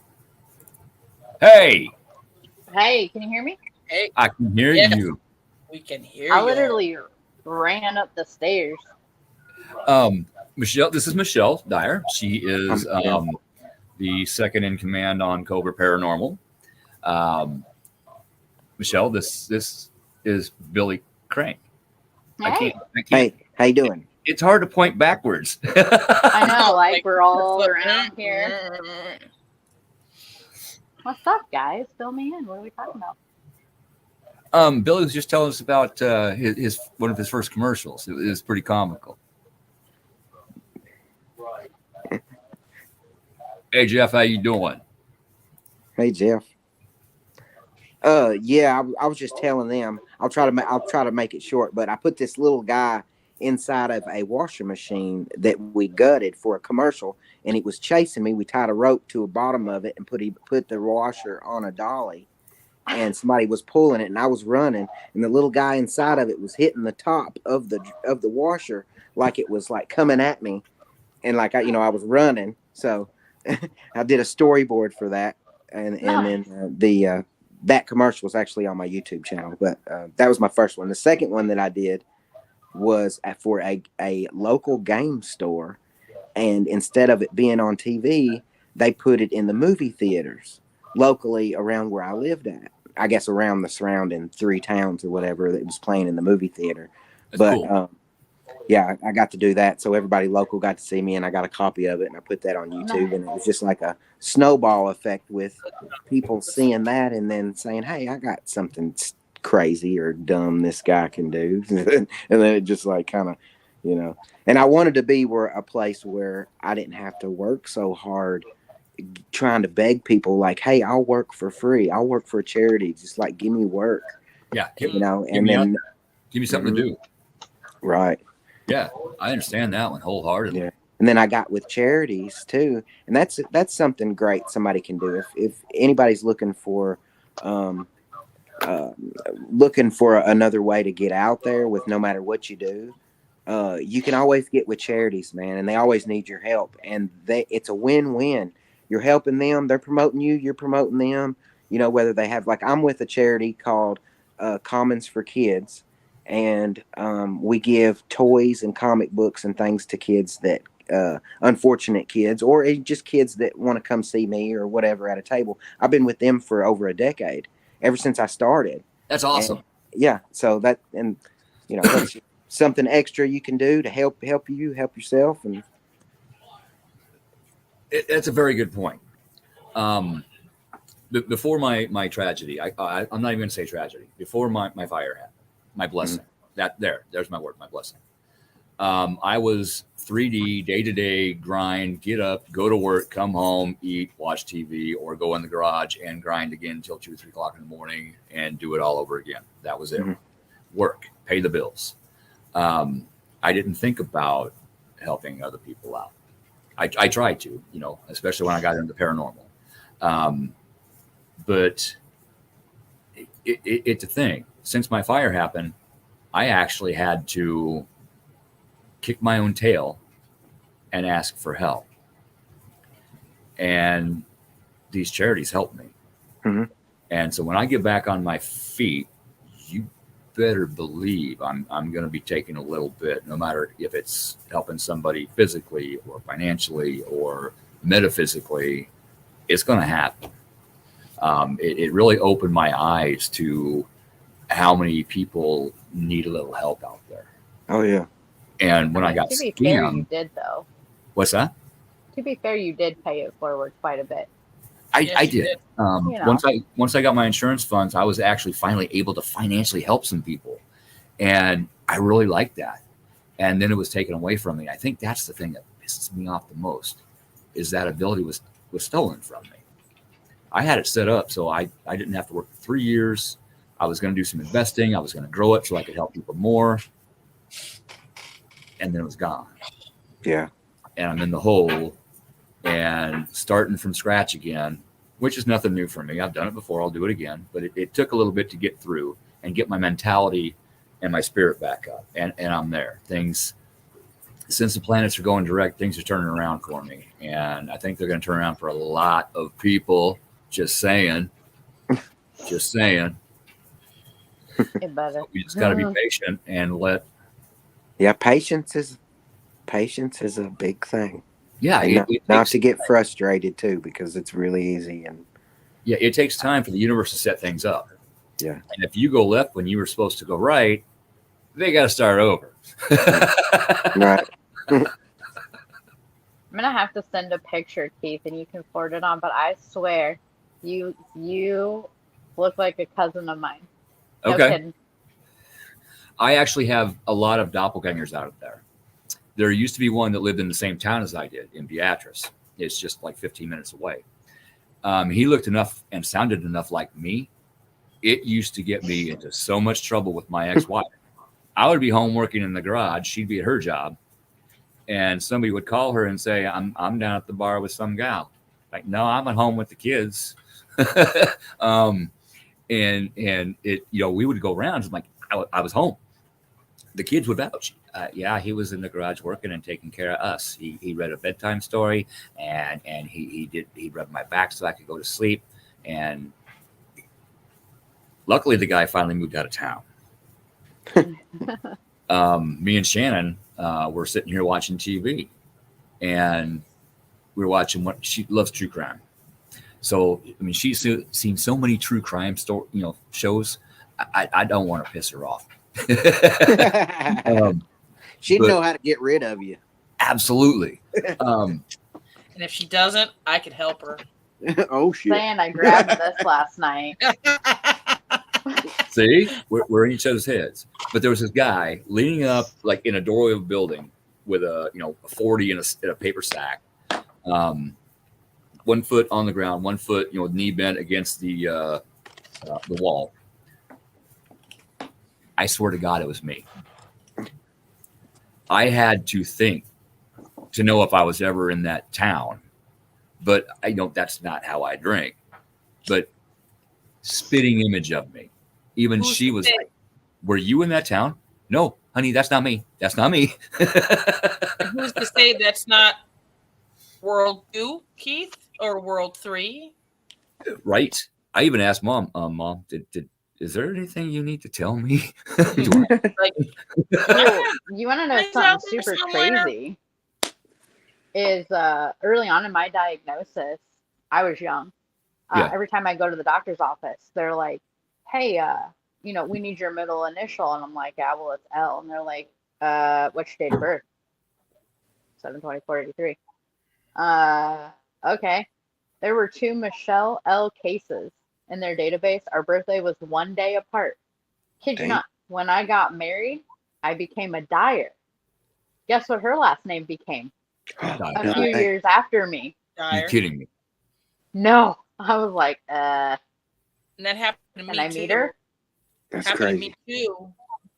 But same birthday at the female doctor. Same birthday, 1 year apart.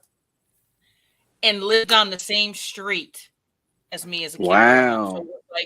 So it was like you'd be like Renee Cody, be like Renee Cody of this house or Renee Cody of this one. Boy, one of you get a warrant. Y'all in trouble. Right? I know there's only one Keith Ottersberg out there. There's not that many Ottersbergs out there. We all came from the same town in Germany. So we're all related. But I do know I've Google searched it. It's just me. Thank God. I don't think the world could handle 2 of me. I don't think Probably not. No. I think this world will implode. But when my dad, you're Armageddon. Maybe Revelations there. Maybe. When my dad passed away, his name was Willie Frederick Ottersberg. His uncle was Willie J. Ottersberg. I had one hell of a time getting everybody convinced that it was Dad that passed away and not the other one who had passed away several years earlier. And it was a nightmare. So the name thing, it's a thing. I understand it. Yeah. And Dad's actually got property. The estate has Dad's property. Wow. It's like a refund or something. And I tried to get it, but even with all the documentation that I had, it still wasn't good enough for him. So I just finally gave up. I don't know what it is. Well, I might be able to help you with that. Yeah, there's a congressman, or not a congressman, somebody that's in the government with Billy. It's Billy Crank. I think he's like a governor or something. Really? And then there's a guy a little bit younger than me. He's a football player. So that's the only 2 that I've seen. Oh wait, there's another guy. I keep getting tagged. He's an actor. He's a little older than I am, and they keep tagging me in all of his like sponsorship or something. He's got like a sponsorship thing, and they keep tagging this Billy Crank in it. And I'm like, oh well, like I'm not gonna like that just gets people traffic to my page, so I'm not gonna say much to the guy. I was gonna say maybe somebody up there's yeah. And if Son of Ernest ever comes out and people start Googling it, by gosh, I got that. I'm on that. Like, oh, you Google that, I'm the first dude that pops up on there. So, hell yeah, there you go. So, do you got anything coming up? Yeah. Man, I've auditioned for a few things, and I'm waiting on possibly another commercial. I'm trying so hard to get into a movie or something like that, but I just land commercials right now. No, I'm very thankful, and I love doing the commercials because they're short and sweet. You get paid decent for a couple hours, and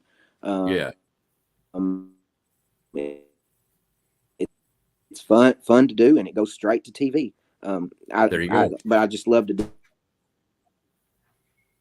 do some kind of indie movie stuff.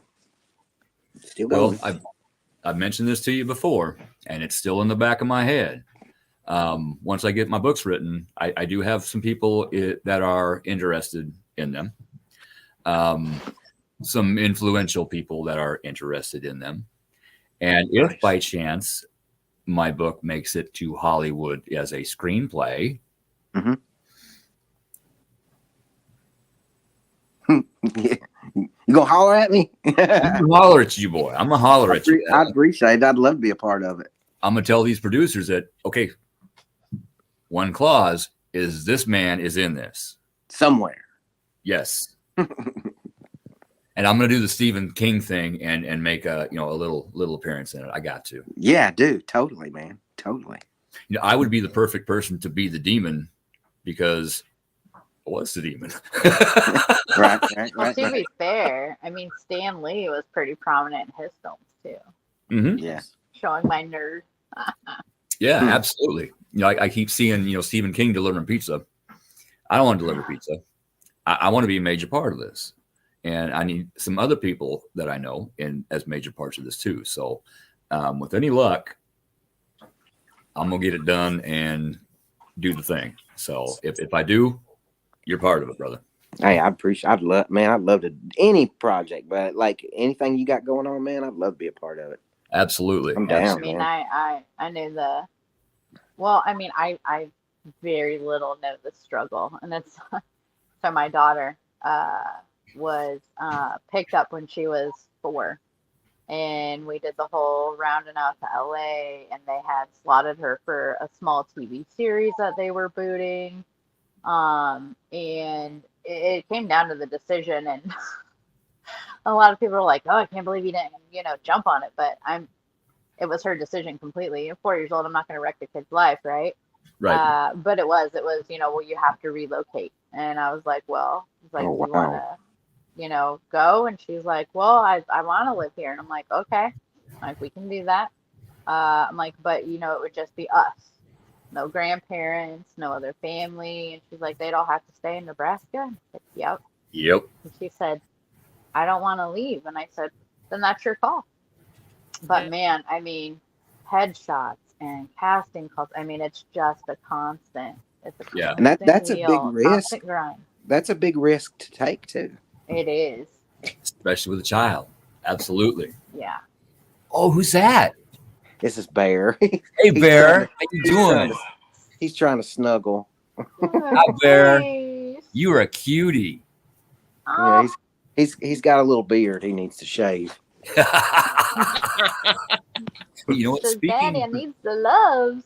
Speaking of fur babies, somebody is chewing on something upstairs, and I need to go find out what that something is because all of her toys are down here. I will be right back. Bad girl. My apologies.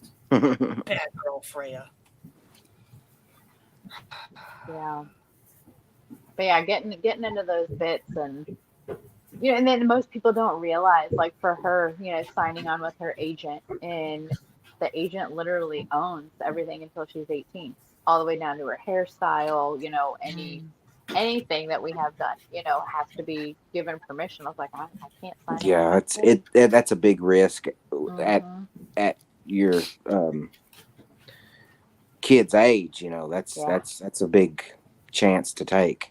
Yeah. And it was crazy being out there. I mean, LA is a whole different world, right?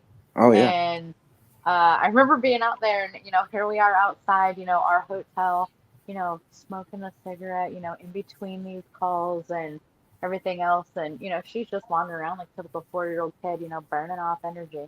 This guy walks up to him. He's like, hey, will you hold my dog so I can have, a quick cigarette before I have to board my plane? 'Cause we're right by LAX. And so of course she's like, sure. And I'm like whipping around. I'm like, who the heck is talking to my kid? I couldn't even approach. I was so shocked because it was Steven Tyler. And I was like, oh, wow. I can't move. Cool. I will have to tell you a story about him because I worked in radio. He's an authentic dude, first of all. Yes. And you talk about somebody who's comfortable within their own skin. It is that guy. Yeah, I can tell you some stuff that'll make you think. Yeah. Yeah. Well, very particular type of dude. I've been in LA. One of the things in his rider that he had that I remember is he likes M&Ms. Them riders are strange, and that's how they know you're paying attention, though. Yeah, and that's literally why they do it. And he needed his M&Ms couldn't touch. Believe it. And needed to be separated by color. Yeah, I believe that too. Like I said, that's how they know you're paying attention to those. They're writing, they're contracting. Yep. Because if you're not, then I mean, those people literally just walk right out. Yeah. Screwdriver. Yeah. She's still leery of people, so when she hears voices that she doesn't recognize, she just kind of gets away, and she had to go potty, so she was letting me know that she had to go potty, and the only way that she knew how, by chewing on something she wasn't supposed to. So I couldn't scold her. Besides, it's a screwdriver. I got a ton of them. Hollywood and Vine is such a great place to visit when you're 18 from a small town in Nebraska. I've been to California. I used to drive truck. I used to, drive a reefer, hauling fruits, vegetables, stuff like that. And I have been to California. I don't like California. I don't like California at all. Well, hell, everybody over that way is moving this way now. Mm-hmm. A lot of people don't like California anymore at all either. Nope. Maybe California 1960. There you go. Yeah. You run into Jim Morrison, and there was a lot of people out that way that time. Amongst other movies, the Lost Boys. Was that filmed up that way, or what was it? I'm not sure. I think so. The heck? Where's the boardwalk? The San Francisco. I keep wanting to say San Dimas, but I don't know. The only boardwalk I've ever successfully been on there, and I don't know if you call it successful, was on Redondo. I think I know what you're talking about, but I can't think of where it is. Big boardwalk, big Ferris wheel. Yeah. Well, like when you I love this movie, and I can't think of the name of the town. Murder capital of the world is what it says on the back of the sign when they enter. But during that time, my point being, during that time when they were filming Santa Clara. Santa Carla. Yes, that's right, Santa Clara. Yeah. During that time when they were filming, most of those people walking up and down the street that they were filming, they didn't sign no agreement. The film crew was just going down the strip filming everybody, and you can see how authentic it is, and it's great. Just how chill everybody is. You got the dude with the mohawk, you got people just chilling on the side and on the beach, and it's awesome. Like when I think of California, I always think of that, how cool it is. And there's lots of other movies that you get a good look at. My dad grew up there, and it was nothing for him. We took him back 20 years later for all of the auditions with us. He was my bodyguard. Mm-hmm. But he grew up around like Bell Gardens area, so like the rougher neighborhood. But he gets on them beaches, and people live on them beaches, and he's just connected with every single one of them. That's what I wanted to do after high school. Hey, live on a rooftop like Jim Morrison did. Give me a van and a beach, man. There you go. That's one thing. I played beach volleyball all day. That's one thing. Christy Ayers. She decided that she didn't like life, and so she sold everything, and essentially is doing the van life without a van. She's got a car, but that's what she's doing, and she's happy. She's doing her paranormal thing. She's had some good breaks in that. She's where she needs to be, and she loves it. It's made for some people. Some people it's not cut out for. Yep. But as long as I could eat and had a place to shower, I could probably do it. But most of the beaches, I don't know about now, they have showers on the side of the beach. Oh yeah. So got good weather, man. Dude, I wouldn't give an F. I would be. That's where I would be.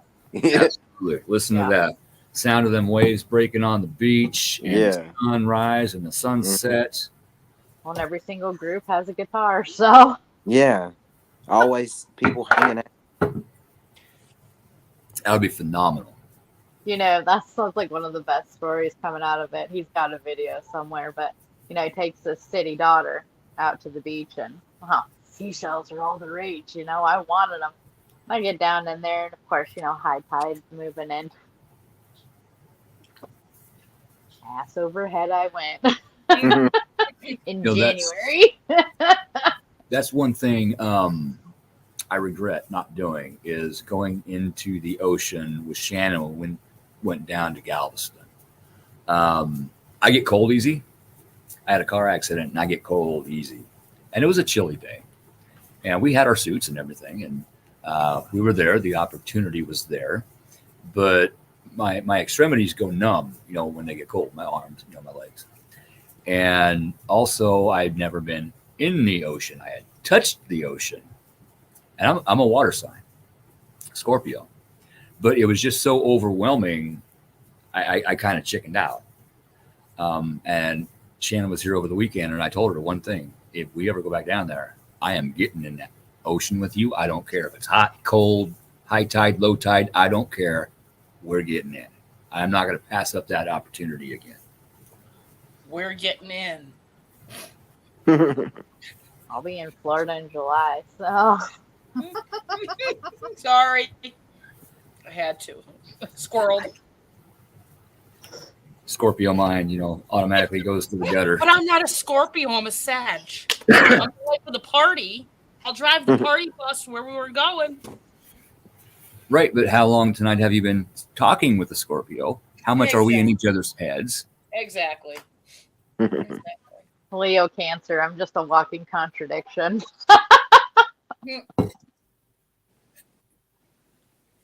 Yeah. I'm in. No, we're not. I'm in. No, we're not. We're happy. We're sad. You said it, not me. We're mad. We're glad. We're everything. We like the night. No, the daytime. Boogie. What the hell is boogie boarding? Ooh, yeah. That's when you Boogie boarding. get the board, like it's almost like surfing, but you're not on a surfboard. It's smaller, and you boogie, and you just skim the shoreline. Yeah. Okay, they get a running start, jump on the board, and yeah.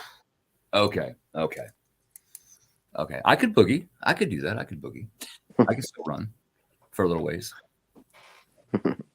Me, I'll make you want entertainment of me crashing and burning hard. I see your thoughts, Renee. You're in the gutter again, aren't you? Okay, I'm just going to say, I ain't as good as I once was, but I'm as good once as I ever was, and I'm going to leave it there. Yeah. Okay, Toby Keith. I ain't touching it. Wait.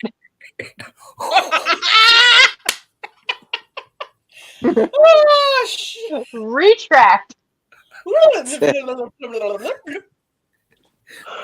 Well, I got nothing. And welcome to the conversations that is us. Well, yeah, welcome to Cobra Paranormal.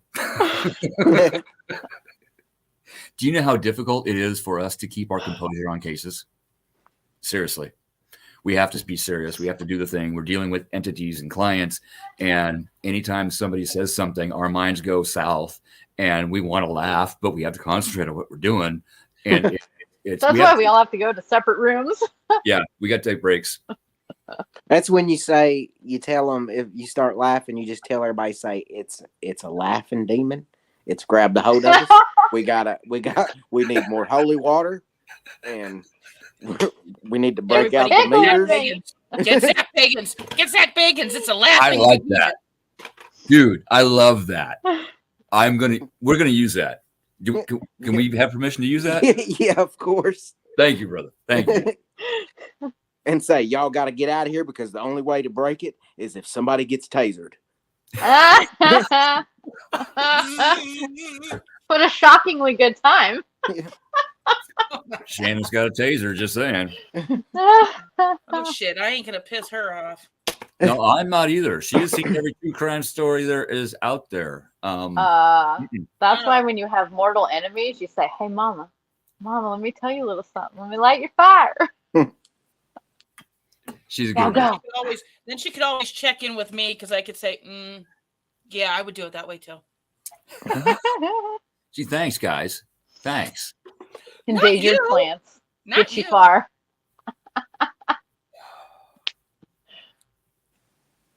Billy, if I ever come knocking on your door, you know I got an issue. He has multiple issues. He just hasn't faced them yet. I used to have a flashlight taser, and it disappeared on an investigation. I'd be the dumbass to tase myself. Well, I'm thinking, Okay, the one who picked my flashlight up instead of their flashlight, I bet they were shocked when they found out they didn't have theirs. Oh. Hopefully they didn't settle on it. Sorry. Well, it'll be a zapping good time. Dude, Keith always puts his stuff in his back pocket. Sometimes the front. You gotta watch him. Because every once in a while you'll be out on investigation and he'll sit down and he'll go, oh! Oh! True story. Yes! Does your voice change if that happens? Just a little bit. I think something's wrong here, guys. I think I hurt myself. I'll be right back. Or I always get the, hey, says, hold on a second, please. All right, I got you. Oh. You have to start writing a demon encyclopedia of said demons. The laughing demon, the crotch demon. Had an idea. I'm jotting it down. Oh God, I'm afraid. Oh no, this is gonna be hilarious. Oh, no. Sometimes only you think it is. Oh, trust me, it'll be hilarious. I'm not going to put it out because anytime I put my ideas out, somebody else steals them. So I've always been a day late and $1 short. This one's mine. Look at the expression on his face, gentlemen, ladies and gentlemen. This one's mine.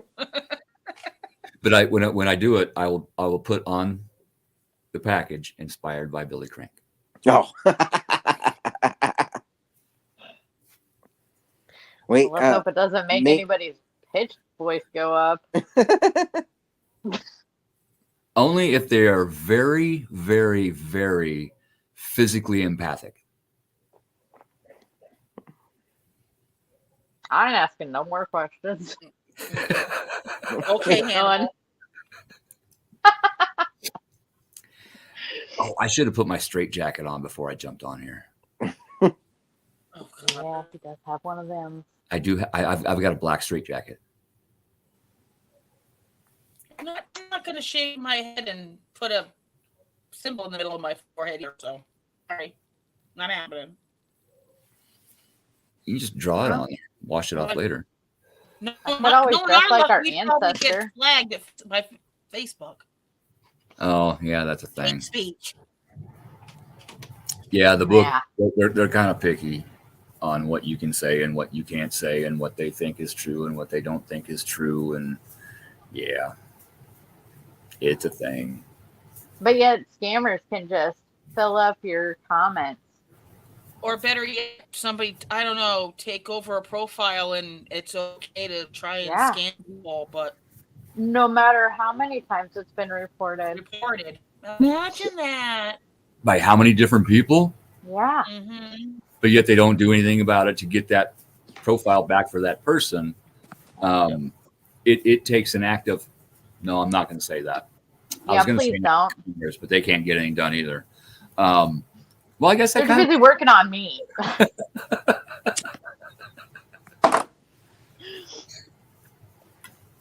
Tragic.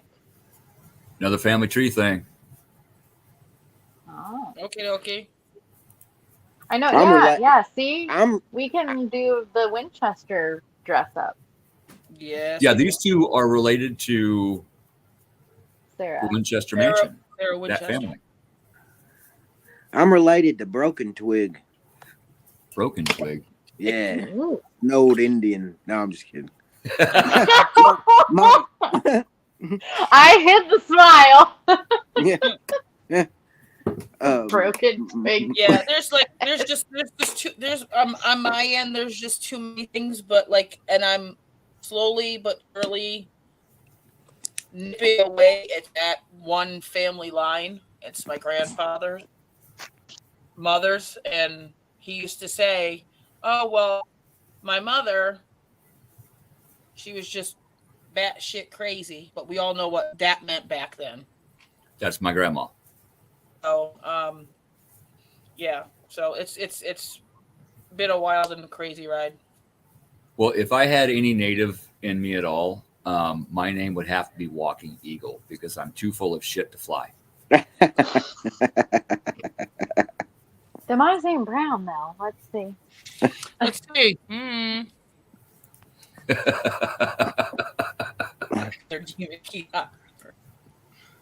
My grandfather or great grandfather married his Indian slave, and that's on my mother's side, and then on my dad's side something similar like that happened. So it's like I don't on my mother it's Shawnee, and then I think on my dad's it's Cherokee. Ah, okay. So All right. and then I ended up being in a outdoor drama called The Legend of Daniel Boone, and I had long hair at that point in time, and I got to study Indian Native American language and cultures, and I actually got to make my own drum. I had to cut it off of the cow myself, and I had to stretch it, and the fires and the food and all that crazy stuff. But my Indian name was Peshiwa, which meant I might have the two. There's Peshiwa and then Nathawena. I had two of them, Nathawena and Peshiwa, which come from both sides. One Nathawena, let's see, means prowling panther or wildcat. Nice. And then Peshiwa, same thing. I don't know which is which. Oh, but look at my cousin. Hello, cousin. So, Billy, whereabouts are you from? Kentucky. Okay. Mm-hmm. My great grandmother was Shawnee, adopted out of Oklahoma. Oh, wow, okay. Cool. Yeah, but her lineage stops from there because the adoption papers weren't completely filled out. We just know that's the tribe she came from. Billy, I just sent you a link to a friend of mine from high school. His name is Kelvin Meyer. He is native, and he is a plethora of information. If you cool. Yeah. I've had him on the Otters Den before, and we have gone twice. We have gone 4 hours. Facebook shut us down because there's a 4-hour time limit on lives. Oh wow! And we started up again. Billy's looking like he needs to go somewhere. No, I was gonna. Yeah. I had something. Okay. I had something pop up in my brain from when I was in that drama, and the words and all that was coming together in my brain. Chiagi Wesa. Remember that. Chiagi Wesa. Okay. You might want to look it up. But when we were in the drama and we would always talk back and forth, it means it's all good. Chiagi Wesa. We would be like, yeah, Chiagi Wesa. Needed to hear that word. I like that. I like it. It's all good. Me and Shannon use that quite a bit when we get frustrated, and that's how we calm ourselves down. It's all good. Mm-hmm. Chiagi Wesa. It's all good. She's a lot better than me snapping saying, I'm fine. Fine. Yes. Guilty. And Mr. Howie Odell is in the house. Welcome, Howie. Howie is the host of the Riff Radio Network, and him and I do I'm going to give myself a little shameless plug. Him and I do a live feed show every first Saturday of the month called Paranormal Outlaws, where we talk about whatever we want, however we want. And it's normally a pretty good time. You know what's funny is we literally just mentioned, the whole Facebook tangle, and then Howie pops on. Exactly. Yep. He's listening. Well, it helps when, look at, and then of course he goes, yeah, rebel. We've got the outlaw, the cowboy, and the rebel. Yes, and Renee now is a new co-host of the Paranormal. Got to put my new hat to good use. She got her hat. I got my hat, my witch doctor hat. I got you, buddy. I got you. I got my hat. I just got to get it Tweaked. shaped. Tweaked. It hangs up here on my. Here, I'll just show you. It hangs up here on my buffalo skull. That also survived the fire. It took a little cleaning. I got some more cleaning to do. But yeah, right here. I just got to tweak it a little bit. It's not right. It's not right.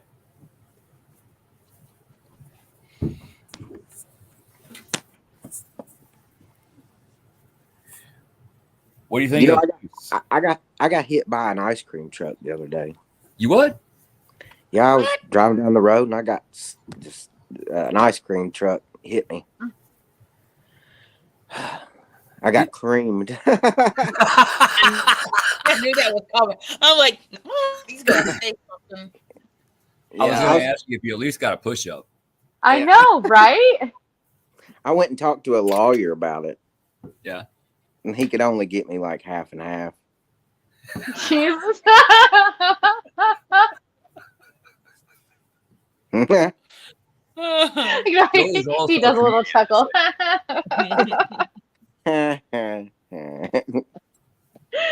Oh goodness, that's pretty good. It is. But no, for real. I talked to a different one. He got me 2%. So that wasn't no better. That's just a skim difference, my friend. Yeah, just skim difference. That's cold. That is cold. Yeah. Hey, girl. Speaking of the devil herself, there she is. Hey, Mama. I shot her a text message just a minute ago. Hey, I'm on the show with Billy Crank. Yeah. Okay. Billy, Shannon, Billy. Hey, Shannon. If you're at Scarefest, you will be meeting her. Just saying. Right on. That's my Fantastic. girl. Long story short, we went through hell with paranormal in this house, in another house, and we ended up getting divorced.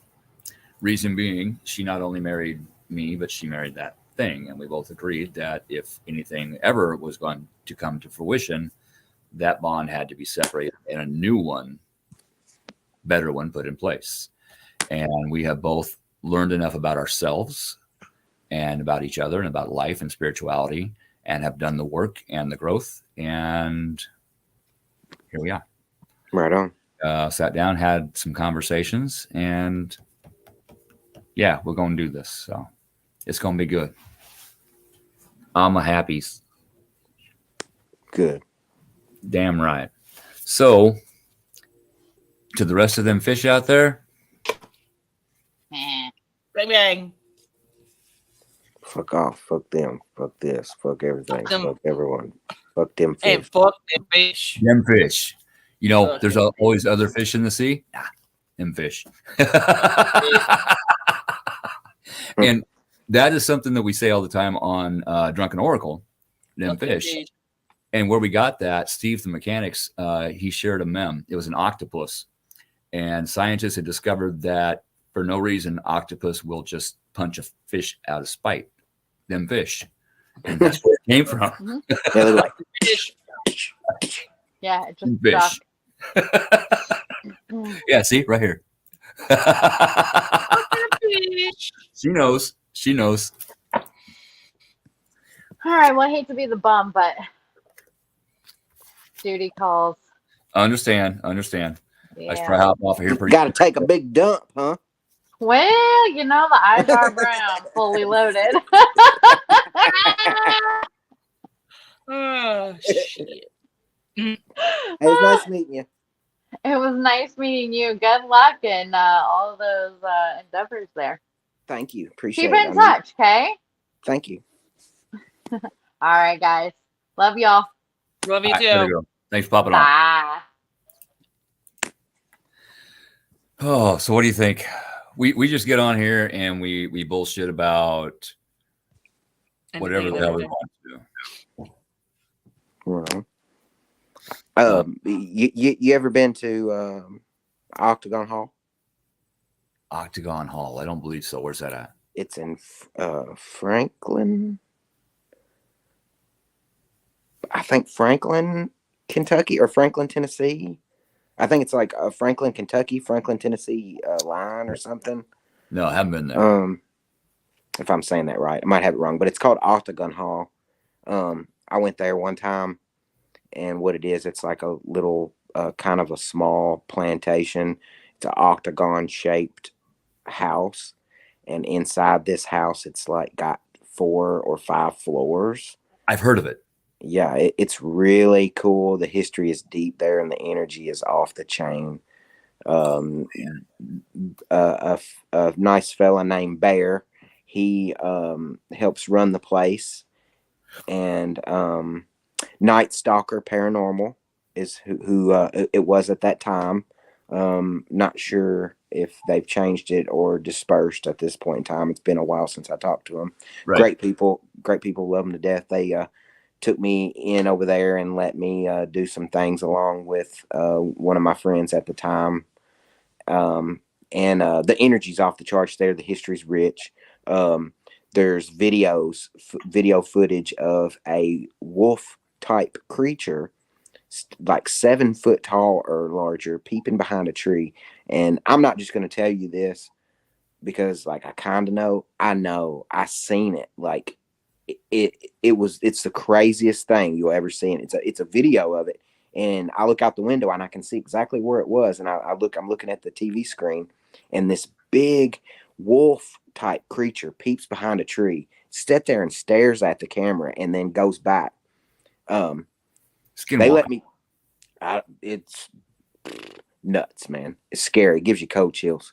I don't think that creature was too friendly, but there's a few friendly entities around there, and there is a portal, I guess, down in the basement. Okay. But they let me stay in the house for about 10 minutes by myself, and I was doing a live feed, and I was showing everybody. I was pushing a ball around, and there's supposed to be a kid upstairs, and there's so many spirits in that place. It's off the charts. But my camera started shutting off.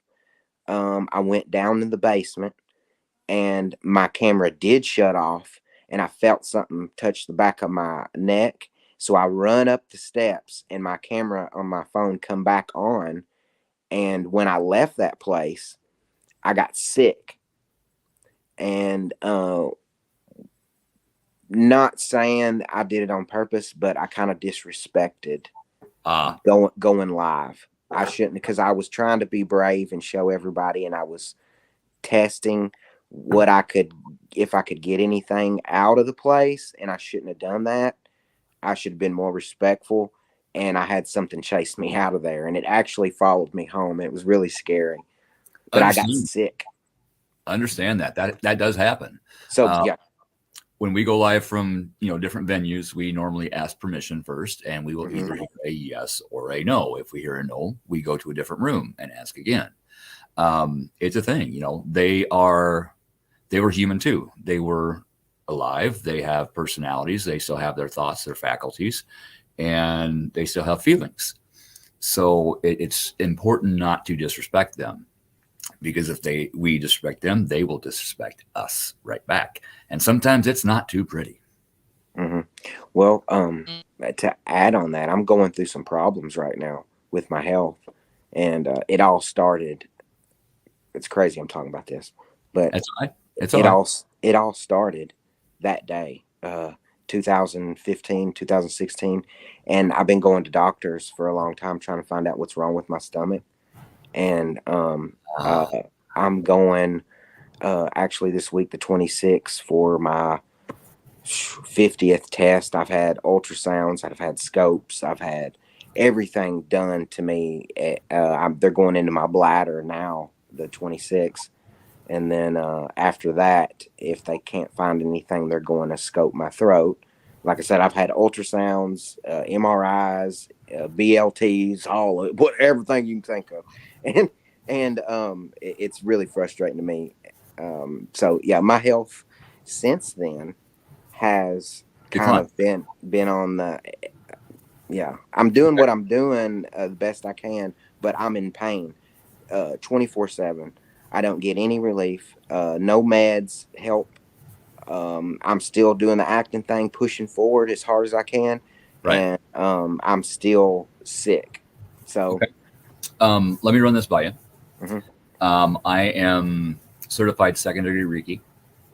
I do energy work, with mechanics, with clients. I remove attachments. I remove energies. So if you want sometime privately, Yeah. we can do a video conference. I can do this distance. Mhm. If you want, maybe I can give you a hand with it. Yeah, it's pretty crazy, man. It's crazy to talk about. Like I haven't really told anybody this.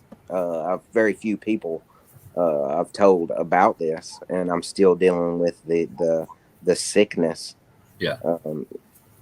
Not sure if it's an attachment or not, or the doctors just can't find out blood work and everything. They can't find out nothing. So I'm kind of actually seeing scary. something, and I'm not going to say what I'm seeing on here. Okay, out of respect. Mhm. And nothing's crazy for us. Oh no, no, nothing Nothing is crazy Nothing. for us. Nothing. But I'm being 100% with y'all. Like, Yeah, I get you, and I'm Yeah. seeing it.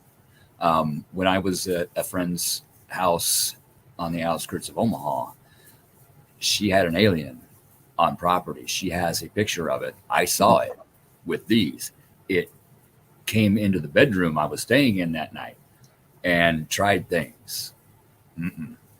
It took me 45 minutes to get that thing out of there, and I was done. I was worn out. yeah. And I've been abducted. I was driving in my truck looking for new Mhm. hiding spots. It's the middle of the afternoon. I had my Mountain Dew, stone cold Yeah. sober. My Mhm. truck starts cutting out. My radio cuts out. It dies. The next thing I know, an hour later, I'm sitting at a stop sign 10 miles away from where I was with my foot on the brake in gear. And I just got two. Truck's running fine. Radio's fine. And Shannon can attest to this if she's still on here. Something happened at a bar I used to bounce. And I broke my hand. 3 punches. Broke this one, broke that one, and then broke this one. Yeah. I went in, set them myself. And hey, Maddie, how you doing? Got a couple shots of tequila and a bag of ice, and went in the bathroom and iced it. Did my Woo. and I said it. Damn. Damn. Shannon, stubborn I am about going to the doctor. She forced me to go get X-rays done, and the doctor asked me who said it. I'm like, I did. He's like, bullshit. It's said perfectly. Who said it for you? Why are you here? And I'm like, I did. The thing is, yeah, here we go. True story. Right here, and I've got the pictures to prove it. X-rays.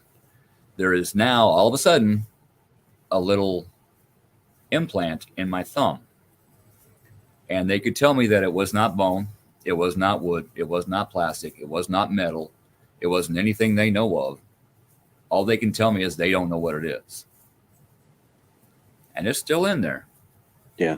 My question is why. I want to know why, but I'm almost scared asking that question because will they come back?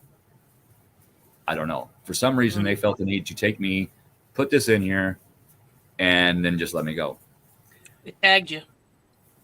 But shortly after that, I think, Shannon, correct me if I'm wrong, isn't that when I first started looking for help with the paranormal? That might almost, holy shit, that might almost make sense now. Keep tabs on you. Yeah, but I've actually dealt with aliens on 2 different other cases, paranormal cases, and they are strong bitches. They are difficult to get rid of. If they want to leave, they will. If they don't want to, they won't. It's crazy dealing with them, and people think I'm crazy for believing in them. I ain't crazy. You're crazy for not. Yeah. If you think about it, the galaxy, how huge it is, how many planets are out there in the Goldilocks zone, which is where we are. How many planets are so much older than we are? We cannot be the only planet that life developed on. No way. They found plankton, ocean plankton, living on the freaking space station, on the outside of the space station. So things can live in space. The octopus. They think with the DNA from the octopus, they think it is from another planet. They don't think it's from here. Yeah. It's crazy when you think about it. You'll drive yourself nuts thinking about it.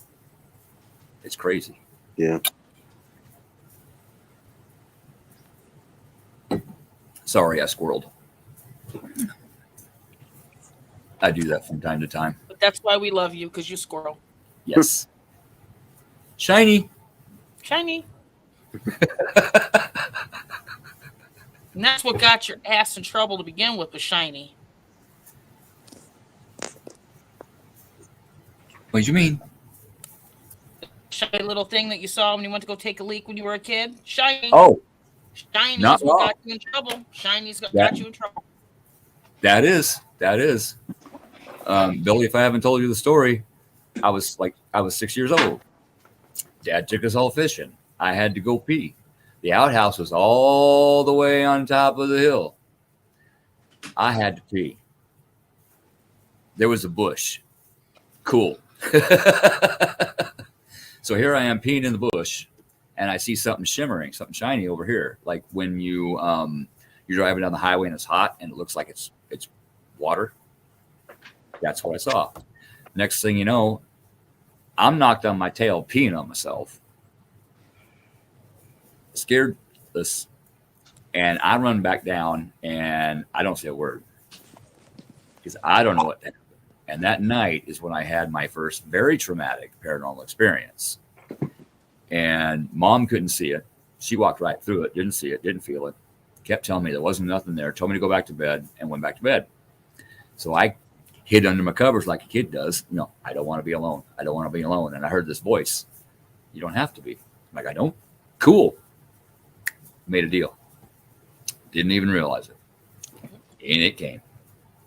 So from 6 years old to 5 years ago, I had a possession.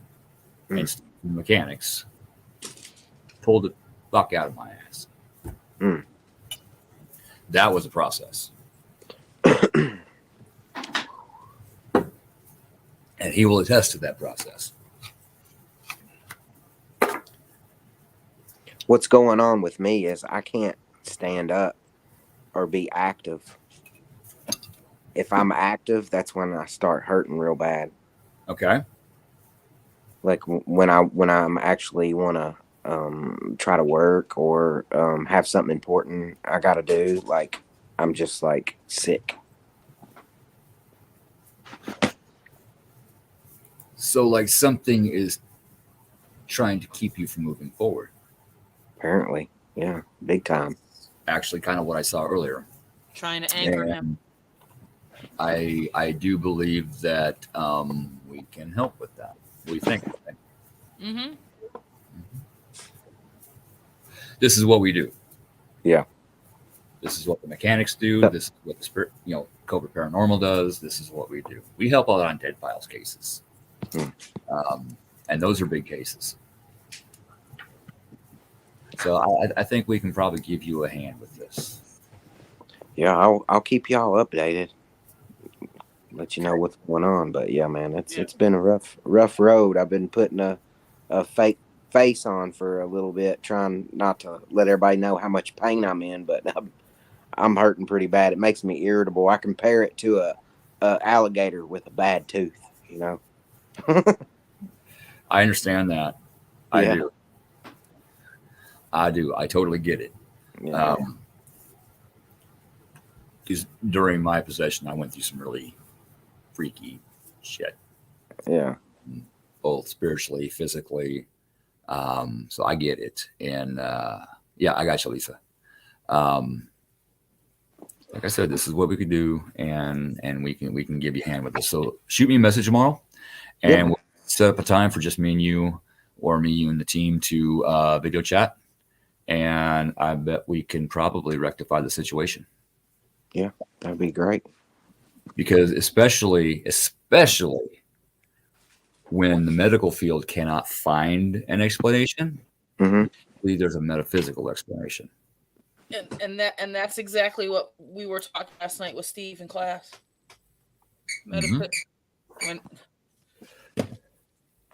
Metaphysical situations can cause physical situations. It will block your chakras. Mm-hmm. That can affect your colon, your large intestine, your liver, your lungs, your heart, your throat, being your ability to speak. It can affect all kinds of things. And sometimes doctors can find a physical reason why.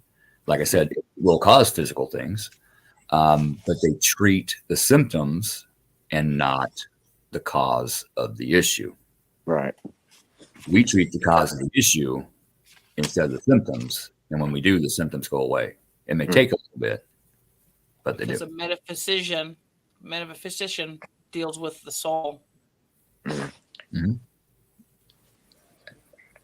Yeah. Yeah. I can align your chakras. Yeah. I can align them. Definitely needs to happen. And if I have to, I can pull them out of your body. I can put them over here. I can align them. I can have Renee hold one while I build a new one and take what's in that one and put it in a new one and put that back into your head. Well, not into your head. Yeah, it's the root chakra, it kind of thing. Oh, But you could. Because wasn't Michelle with the one with her head literally up her ass? Yeah. Yes, Michelle, and she doesn't mind me telling the story. The first time I did Reiki on her, I was totally confused. I was totally confused. She literally had her head, her ass, her crown chakra and her root chakra were reversed. So I literally had to pull them both out and put them where they needed to be. She literally had her head up her ass. Yep. It's funny. But it ain't funny, but it is funny. It is now. Yeah. It wasn't at the time, because when I was done, she was like, "What just happened?" Like, well, let me sit you down and explain. She's like, "How does that even happen?" I'm like, "I don't know, but I did." I'm still trying to figure out how that happened. But we fixed it. Actually, repaired. Repaired. Fix is temporary. Repair is permanent. We repaired it. Or the way I put it is, right, fixing is temporary. Repairing is lasting. That's how I do it. Lasting. Yep. But I did mention earlier, I saw good things for you coming. Mm-hmm. I just do. And now we're figuring out how to walk along that path a little further. All in divine timing. Yep. If you wouldn't have hopped on, we wouldn't be having this conversation right now. Right. Everything had to happen the way it had to happen for what needs to happen. And it'll happen. It's going to happen. It's going to happen, Captain. And that's not messed up. Well, I appreciate you appreciate what I appreciate doing, know what I mean? And I appreciate it. I do. And that ain't messed up.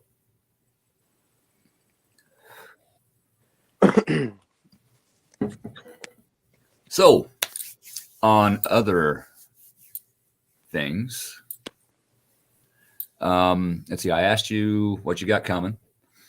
I did put your Facebook link in here for people to come follow you. Okay, cool. Thanks, man. And people, go follow him. He posts his commercials and stuff, and they are hilarious. You got to go check him out. Follow him, give him support, share him out there, and get his name and his pretty little face out there. I am straight, just saying. My girlfriend is.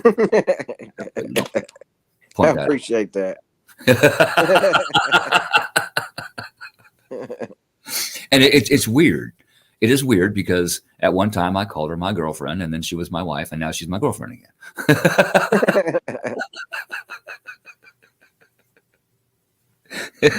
And she's just giggling right now. I can see her. She's giggling.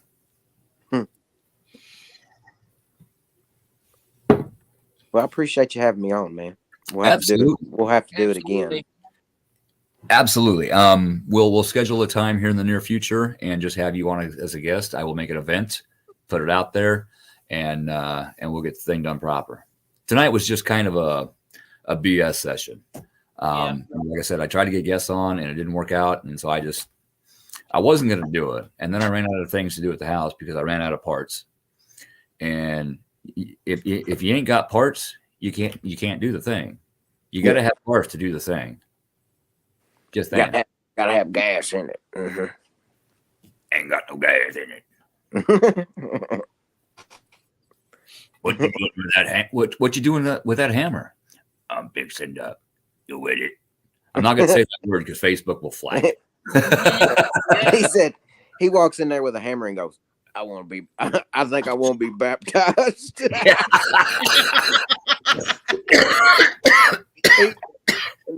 And then what's his name says, "Well, what the heck you doing with a hammer in your hand?"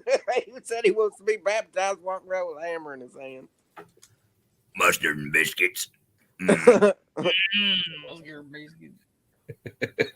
Oh my God. That's actually not bad. I've tried it. I had to try it. It wasn't bad. I'll take your word for it. Oh, if you want something delicious, and I did this by accident. Make peanut butter toast and then sprinkle garlic salt on it. It is phenomenal. Shannon's sister, we went on vacation, and that's what I wanted for breakfast. And she's like, "Oh my God, that's so gross." I'm like, try it. Garlic salt. Yes, she loved it. I guess you're trying to kill a vampire. When I was a kid, I accidentally spilled the garlic salt on my peanut butter toast. So I was hungry. I didn't want to make new toast. So I shook what I could off, and I was amazed, and I've been hooked ever since. Mm. It is amazing. Peanut butter and garlic salt. I'm going to try that. I might video it. Not too much, not too little. Just a dusting? If you do, you got to say where you got the recipe from. All right. Will do. Because if you don't, that'll be all methed up. Oh, that would be methed up. Methed up. Yeah, methed up. So just crop dust the toast a little bit with the dusted. garlic salt. Start light. If it's not enough, add a little more. Yeah. I'll tell you something that people think I'm crazy for every time I try to tell them to try it is I'll go to Wendy's and get me some French fries, and I'll ask for sour cream, and I'll mix the sour cream and ketchup together, and it is a unique taste, but I like it. It's really good. Okay, I might have to try that. I usually do mayo and ketchup. Yeah, try sour cream. I mean, it's kind of like a baked potato if you're eating fries with it. If you like ketchup on your baked potato, but mix the ketchup, and it might be the certain kind, and it's from Wendy's. Next time you go to Wendy's, get sour cream and mix the ketchup and dip your fries in it. I used to work at Wendy's. Yeah. That's amazing. Yeah. Also, pancake syrup and peanut butter. Mix it together. Try it.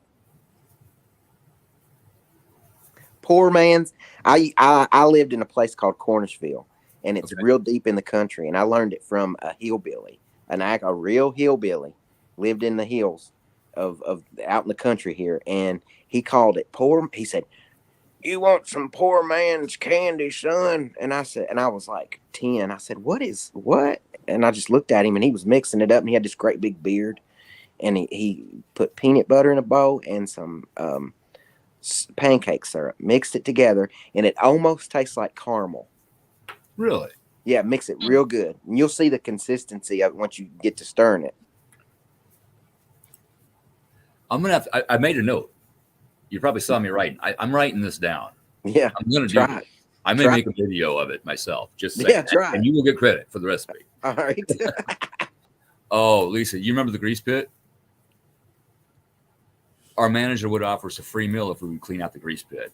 The drains and stuff. It goes into a pit. Oh, yeah. The grease settles on top and the water goes out the bottom. Well, it eventually gets full, and you got to empty it out. Oh, my God, that was so gross. It was so gross. Oh, I've worked in the kitchen many of days.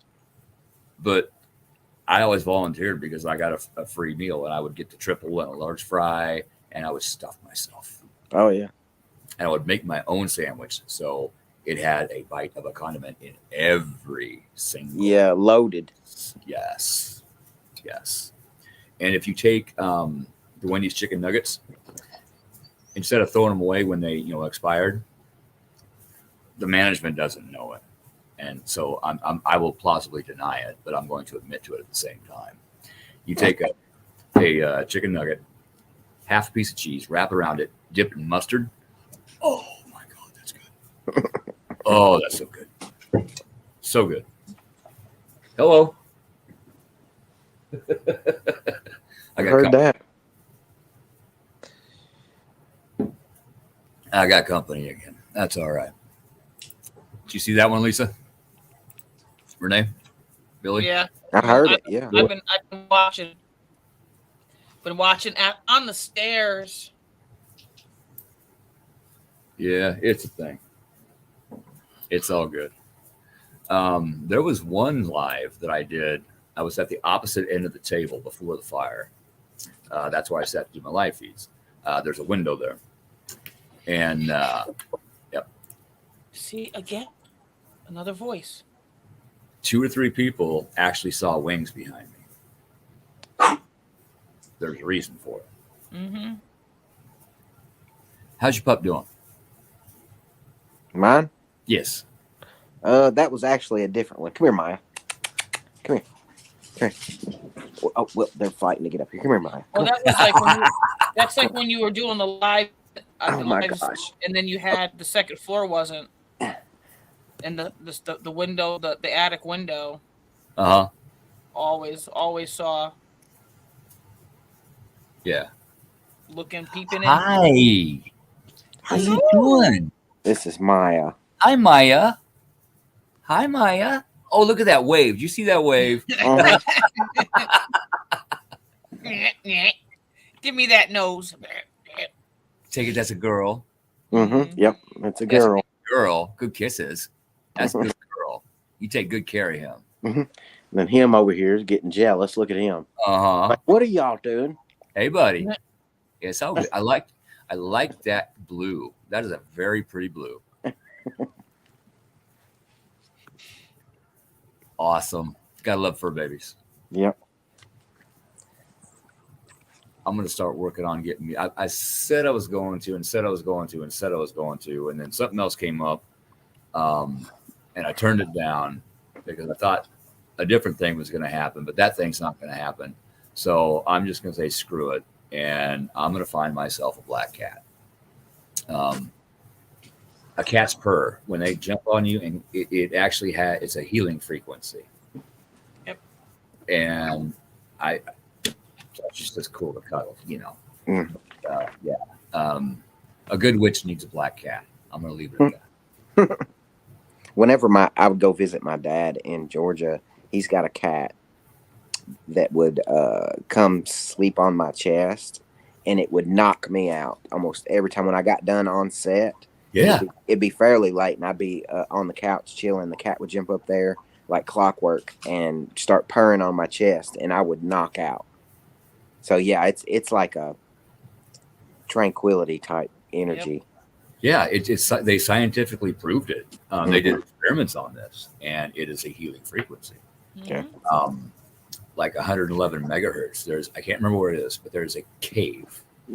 And again, I can't remember if it's a salt cave or just a cave. Brain injury. But it resonates at 111 megahertz. And they used it for healing. Sound frequencies, it's a thing. Oh, yeah. Yeah, I see your comment there, Lisa. I don't want no stray or feral. I want a kitten that Freya can use as a playmate, not as a chew toy, and not to gouge her eyes out.